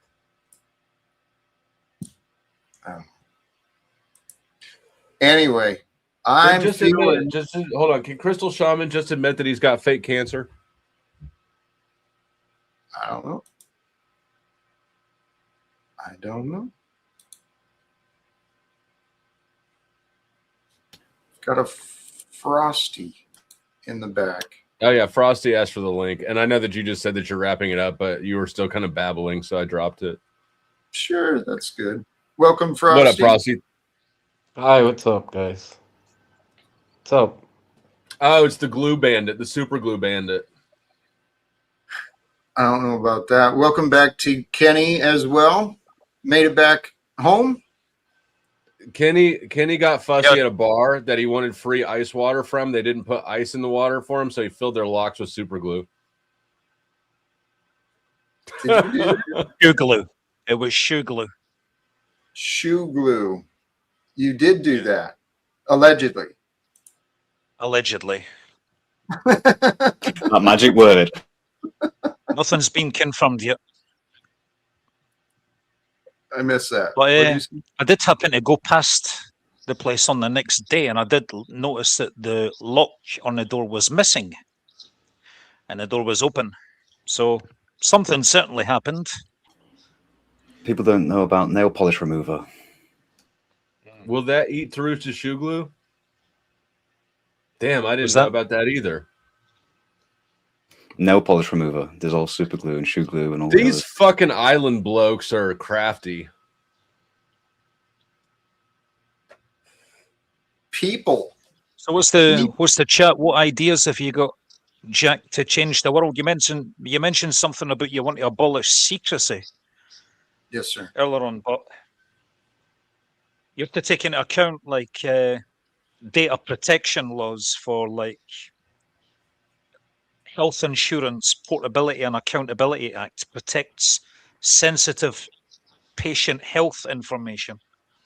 And then you have the Gramm-Leach-Bailey Act, the GBLA, which governs how financial institutions protect consumer financial data. Then you have children's privacy. The Children's Online Protection Act regulates online. I'm collection impressed of you know the personal Gramm-Leach-Bailey Act. from That's pretty children good. under 13.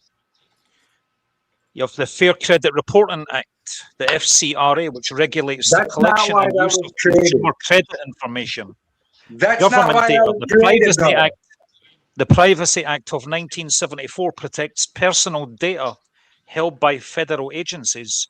So, which Here are some information would you like access to, Jack?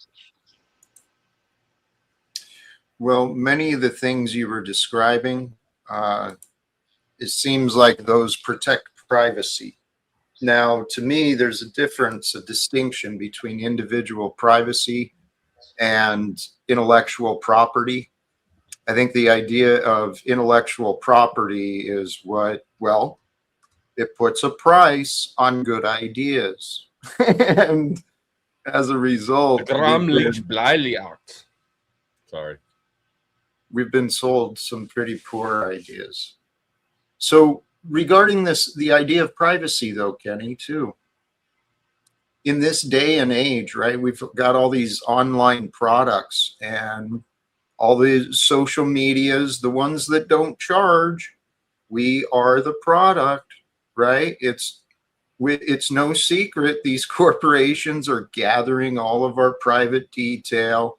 The US government is gathering all the private detail. That's why we need more of these data centers, right? There's so much surveillance.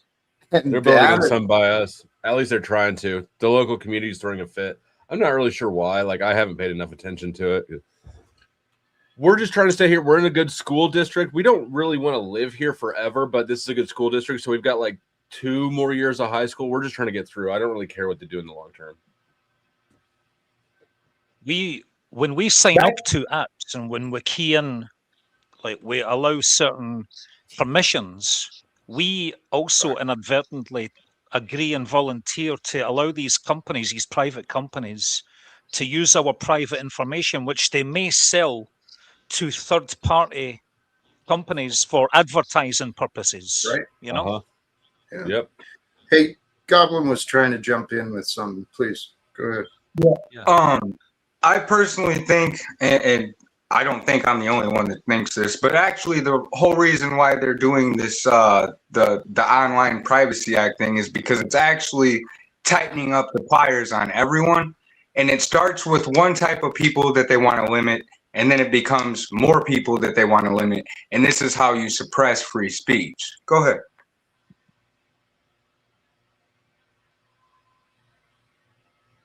I don't know. Here's what I do trust. I mean, we're living in this age where we've got so many products to protect your online identity, to protect this, to protect that. We wouldn't have to rely on all these businesses and corporations if people looked out for people, right? But somewhere along the way, people started relying on the systems, started relying on the court. We always have, sir, because we are weak and others are strong. It always relates to that. You can't negate that. You can never negate that. Yes, you can.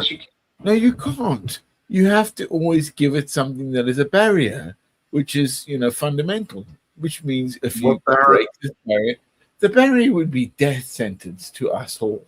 If you break those barriers of our society, that would be your sentence down, right? Wait, please. I want to understand you. What barrier are you talking about? Or child interference and child murder. People do men or people that facilitate in things that are derogatory to nature, right? Are you gonna go back to Rome, right, where the Romans used to suckle, the children? Did you get him down because you're scared of my ninja sword? No, you have no idea how bad it is in Africa, do you? It's a nice ninja sword. Thank you. This is what happens. This is what happens when tweakers owe you money. You end up with shit like ninja swords. Yep, I can see that. Now, the barrier you were talking about, plastic African. I actually think you guys laugh about this, okay? But life. Oh shit, son! Correct? No, fuck you guys. Oh shit, son! Sorry, I'm sorry. I have a heartless time remembering what I did, where I come from, and what I've gone through in this world. And we guys, again, I'm old as well as you are, right? Because I was remembering in the 1990s, when the SQL, RC, is that right? All those other things that we had, dial up, here we are today. And you boys are making money from this all because it is great, because, yay, the future is prosperous, right? Is it? How are we going to get Thank you, Chuck. Oh, jeez. I'm sorry. Chuck says, I'm so proud of Kenny out there waving Old Glory for us. Mm-hmm. That was Kenny looks like the lead. Nice Kenny looks like tweet, he sings in U2 or something. He's a showman. He's got a beautiful Old Glory. You mean was that the flag? Yes, that's what he's referring to. Old Glory, referring to the American flag. Thank you, Chuck, in Tennessee. Much appreciated. Yeah, absolutely. And that was a special treat. I did mute you up, so unfortunately, I don't know if you were hoping to get audio through, but Jesse, you got a sword? Yeah. You mean when I was waving the flag? Mm-hmm. No, I wasn't. No, I wasn't hoping to get audio. As Jesse I did has a find sword, it he funny just goes, when yeah. somebody. I was chatting to some black chap, and I don't know who it was. I think it was Imperious. He asked if that was my butler. That did make me chuckle. Well, someone asked if it was a cop too, because it looked like he was in some sort of uniform. This one here is carbon fiber. He was in his uniform, and it was. Jack, do you got a sword? Contrarian stance against Donald Trump. Jack, why don't you have a fucking sword? No longer. I left my old home unarmed completely. So, like a pussy. No, Jack. When you're talking about ending legal secrecy, is it more about government transparency and there's no, secrecy between what the government is doing. And that's where people, I think, are taking off what, you're saying is, oh no, we're not obviously not going to disclose private information about children and all these type of things. But you're talking about, ending the, having transparency, because right now the government is, doing all these black budget and black ops and all these type of things where they're stealing money and, for whatever it is. And it's because they're not transparent. And I think that's one of the reasons why government is gone, so out of control, is because they can hide what they're doing. And that's what you want to end. Exactly. And I think we can. The problem is go ahead, Frosty. Jack? Yeah. So, here's my point of view on it. I just think that, like in the East, for example, we have problems of economic gain that was part of our history, right? Like even from the 1990s to now, we've had problems with economic gain. Now we can still pretend that's a problem, like in India and other places, right? But it might not be as big a problem as people think it is. So in America, you have the same problem. It's just that there's necessity put into it. You get what I mean? So they're using the same kind of ideology, the anti-West kind of ideology here as they are using in America. But the way it plays out is kind of different. You get what I'm saying? So you can like kind of differ the two in a way. I'm not sure if I caught all of that, but in my view, what I see is this world problem. We do have common problems. The majority of the world is dealing with this international banking system.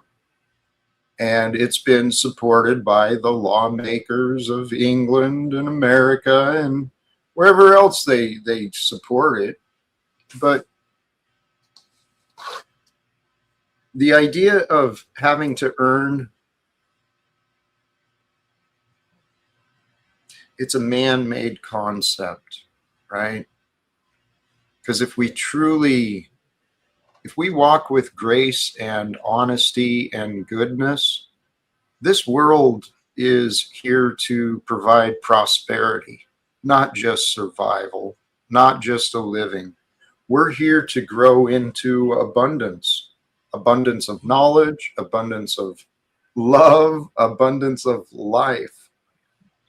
That's what Jesus was talking about, guys. The kingdom of heaven, it is here for those who are brave enough to receive it.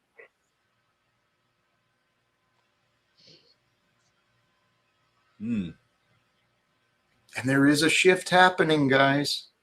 There is a major shift happening. What was the words I said? There's an energy that's activating. That energy it's motivating people to grow. And as more people grow, like mature and develop themselves, growing in their intelligence, their self-control, their sovereignty, their independence, as more people grow to align with higher standards and greater ideas of freedom, the good people will unite. And when we unite, we will rid this world of corruption. Jack, I got to poop. You can't rid the world of corruption because human nature is corrupt. We are so corruptible. Alone, if we're corruptible, all we can do is how can it minimize be our it. nature? Surely, Huh? if we're corruptible, our nature must be pure first to become. No, that's why. That's why we Totally. Our human nature isn't. Corrupted. We're actually programmed. Like the people are coerced into that corruption, and people think that, oh, we're just sinners, we're just pieces of shit, but it's not. We're divine, and we're pulled into that, and we're made to believe that that's the way it just has to be, and that's not the truth. I think we're inherently corrupt. I'll tell you why. Because children have to be taught right from wrong by their parents. If they don't, you see children stealing other toys from other children. and even being violent towards other children.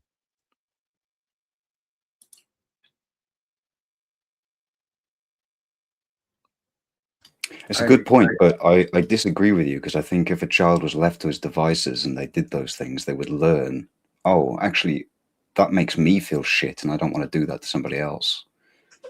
Yeah. No, but they still made the choice to go through with that corruptible act in the first place. And if Yeah, there's no consequences, they will justify it to themselves. Like, take for example, every school, every class had that one school bully, you know? But I think they have to make the mistake to learn the lesson. And in the experience of putting somebody else in pain, there's the opportunity to realize, oh, that puts me in pain. I don't actually want to do that. And it's only the development of a false self that allows the individual to be separated from that pain in the other individual, such that it can perpetuate. The ego can protect us from that pain, you know? And like, for example, I'll be honest, myself, when I was a kid, I used to shoplift. Me and my friends would go into the newsagents in the summer, ice lolly, strawberry split. With one there, one there, one there, one there, one there. You know? We'd walk out with about fucking 5 each, you know? And we used to sometimes would skive school. You know? Well, and throw stones at people's windows, throw stones at... Throwing eggs at taxis was our personal favourite up in Edinburgh. Taxis with a light on. There was something about taxi drivers that were just fucking completely psycho. They'd drive over grass verges and chase you. The driver would get out. They were mental. So that's why we used to target them. Well, we grew up reflecting a lot of what we saw. And even as kids, we'll pick up some of the mindsets and behaviors of the adults around us. And I had no disrespect to mom or to anyone who I was around, but the examples I saw and I learned from, I picked up a lot of bad habits. And so kind of what you're saying, Kenny, I know from my past, I had low self-esteem, low self-worth. And that's why I didn't mind vandalizing. I didn't mind shoplifting. I didn't care, right? I was going to do what I wanted to do because in my real life, I had no power. I had no power in the home. And so to feel powerful, I'd lash out. And that's what our world is doing. And unfortunately, in the religions, a lot of children have been taught that you're born a sinner, right? You're going to go through life all helpless and all corrupted. And then there's also the idea that you can't recover if you make a mistake. I mean, the idea of sending people to hell for eternity because they couldn't understand how to live righteously in this corrupted world. That's illogical.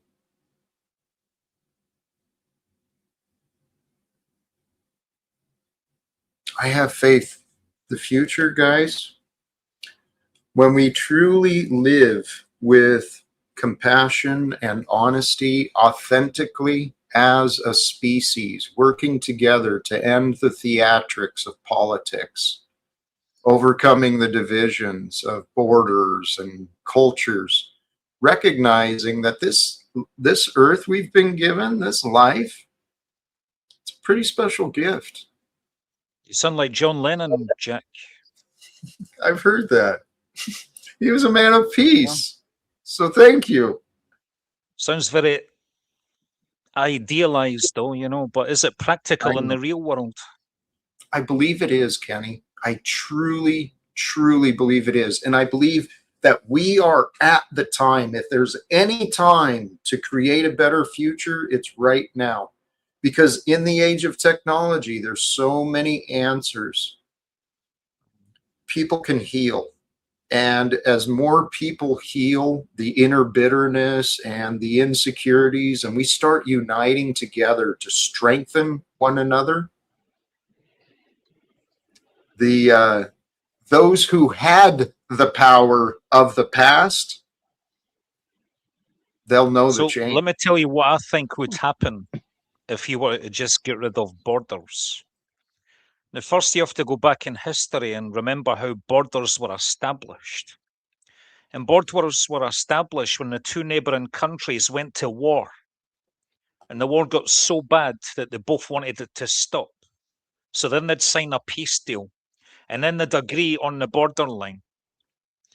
The reason they went to war is because there was either a clash of cultures or a power struggle, or disagreements over who has right to what resources, you know?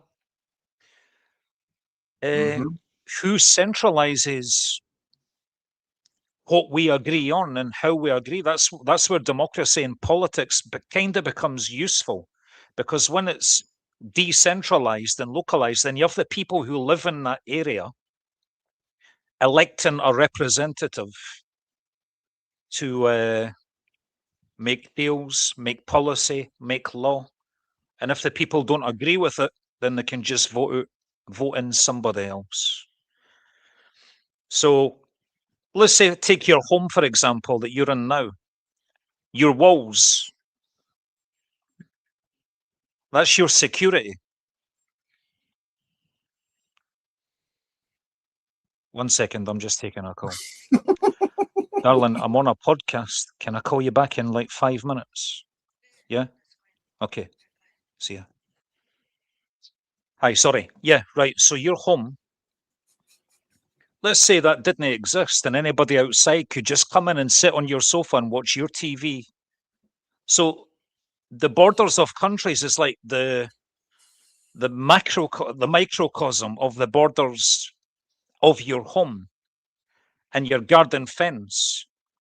Good borders make good neighbors is my philosophy. You know? Now, people have a right to come into like another country, but I still believe they have to be vetted properly.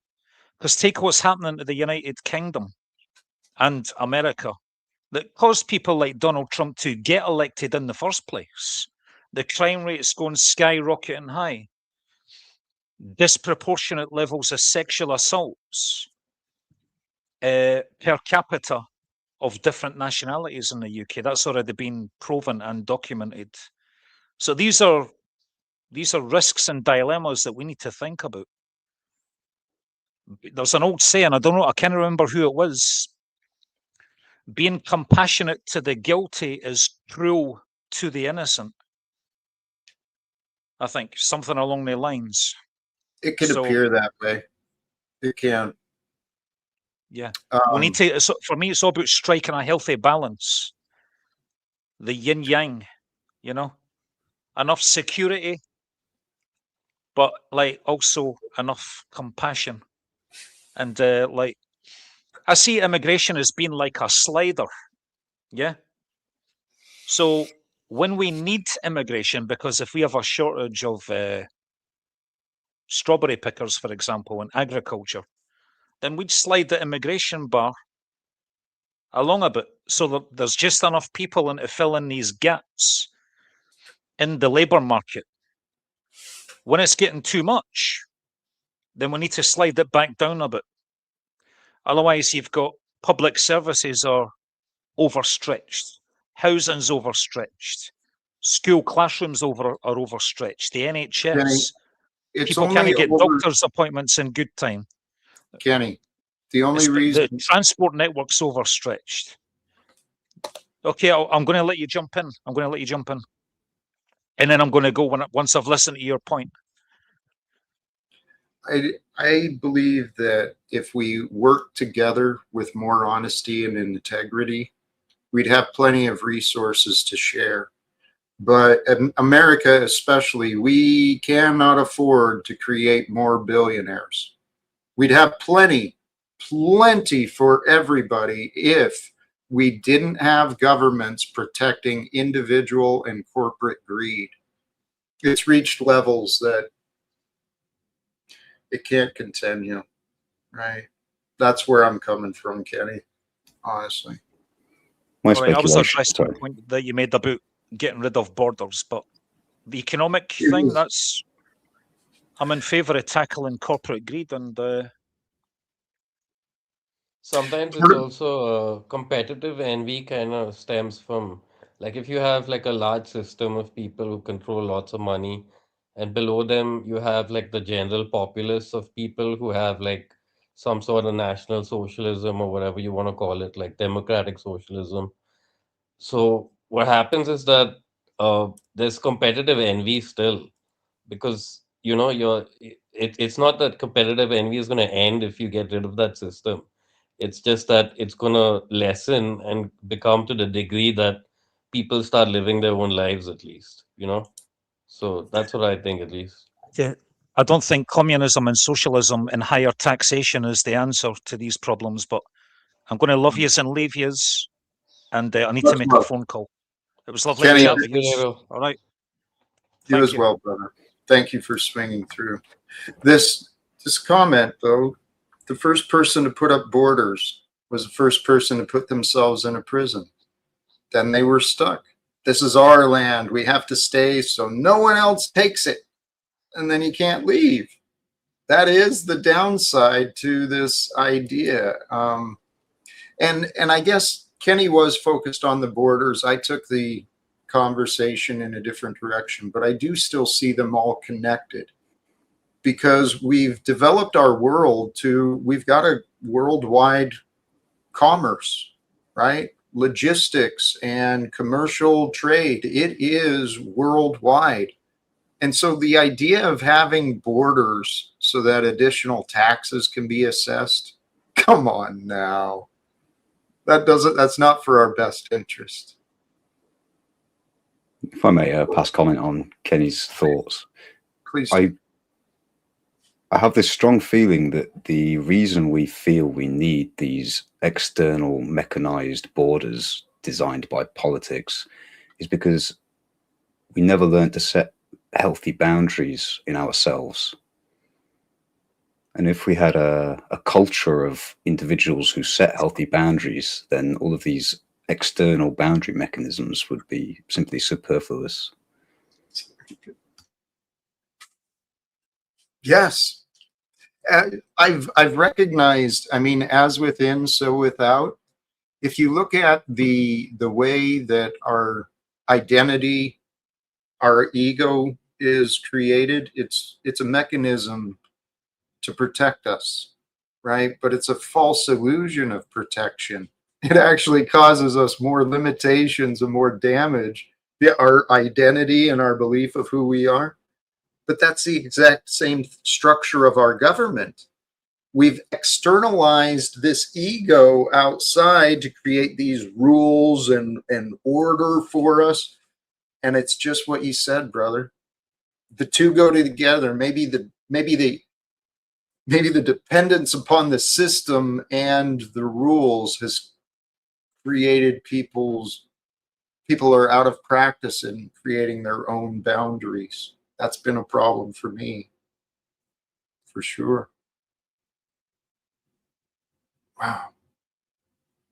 Also, Jack, a lot of men have turned into real pussies and they couldn't take care of themselves or protect themselves. So they call on authority to do that for them, right? If men started to be men again and started to protect their streets, their families, and being in that protective mode, then you wouldn't have these things happening in the streets because people would be too afraid to do anything because men would get their balls back. Jesse, I do agree. I mean, I was guilty of that in my past too. Even though me too. You too? I felt like I was tough. I mean, I've been in plenty of fights and I'm not afraid of getting beat up, and I know I can survive, but I turned into a coward. I was afraid to do things that maybe I shouldn't have been afraid to do. God. I must just add to my comment.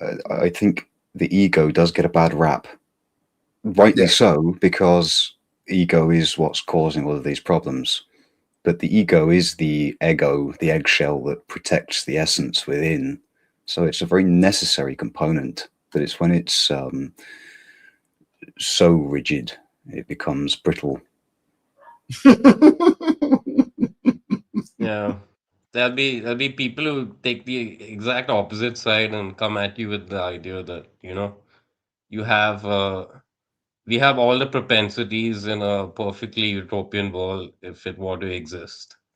And in a way that's what they're saying to you, but to themselves they're secretly saying, there is no kind of interlocutor between your human psyche and what you see outside physically. The human mind is a mystery. It really is a fascinating tool that we all have. And it's real easy to get lost in that mind, to get controlled by the mind. But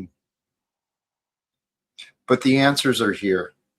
And there's a lot of people who are explaining consciousness and spirituality in a lot of different ways.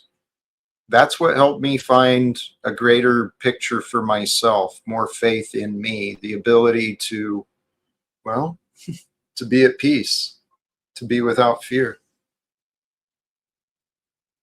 Guys, I'm excited for the future. But we've already crossed that 3-hour mark, and Jack Talcott feels like maybe a pumpkin might be forming. I think I'm about done, I think. Any parting wisdom or final words? I'm good. I will see you guys next time. Probably come earlier next time. Please. And Frosty, thank you for joining. It's been a pleasure. Thank I you. do Thank you. appreciate it. Thank you for having me. Much love. And thank you for your words. I kind of get along very well with older people who are priests or religious. It's just one of those things. But yeah, You said you do get along or you don't get along? I do get along, but I don't get Perfect. along with the regular older people. Yeah. Well, perfect. You're welcome back. I'm gonna drop you out. Thank you for joining, Frosty. Sincerely. Yeah, bye. Good to hear from you, Frosty. Take care, brother.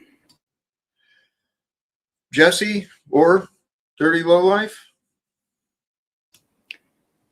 Do you want to take the floor, Jesse? Yeah, Jack. Great show. Which I'm gonna call it. Great conversations. Seems like you're lasting a little bit longer, which is good.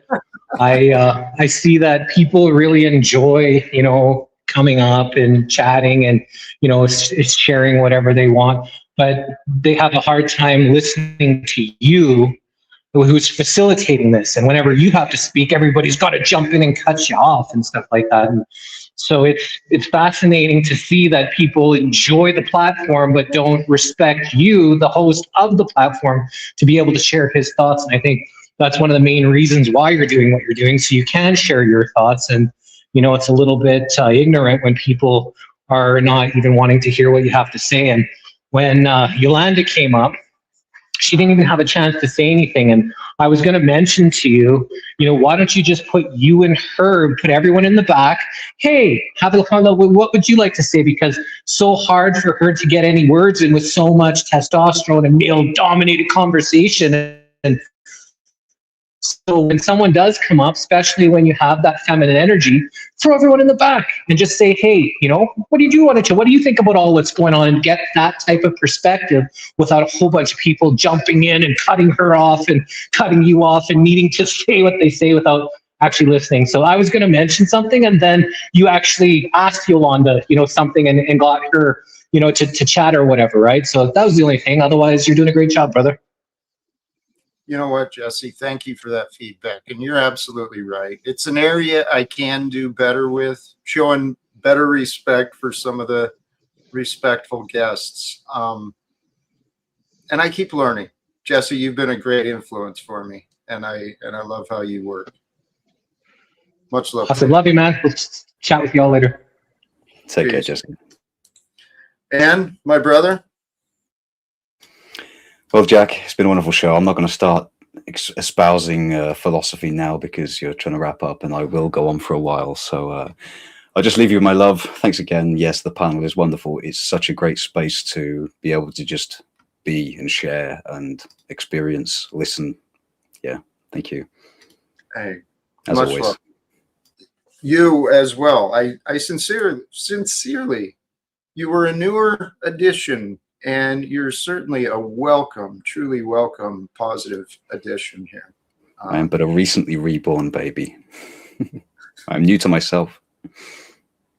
That's why we fit. That's why we get along, right? Hey, much love to you, brother. I'm gonna drop you out. And sincerely, brothers and sisters, the energy of growth often requires pruning and shedding. That was the original idea for today. There's some pruning and shedding that is definitely ready to happen with this young man. Snafu, you've been patient-ish. I offered to help you make calls to the United Nations, help you get tables out. You had a shit show of clowns from all over the country. All right. Thank you. I heard enough. I hope, brothers and sisters, I hope you heard enough and you can appreciate what our friend Snafu was trying to say. You know what? The rest of you, God bless. Thank you to everyone who joined on the last little bit. The reminder, just feel this, trust this, allow yourself to kind of play with that idea. Is something big about to happen? Is there something that's just ready to break through? You ready to push beyond that old limitation? You ready to find that new discovery, the new direction? If you allow yourself to feel open to greater things, your mind will start looking for greater things. And I want you to find the greatest things that are for you, that give your heart excitement, right? So you feel alive. Brothers and sisters, thank you again sincerely to everyone who's been a part of this crazy adventure with me. I'm going to wrap up. Until next time, choose love, peace for everyone, walk with faith, and of course, live without fear. Thank you again. Blessings to all of you.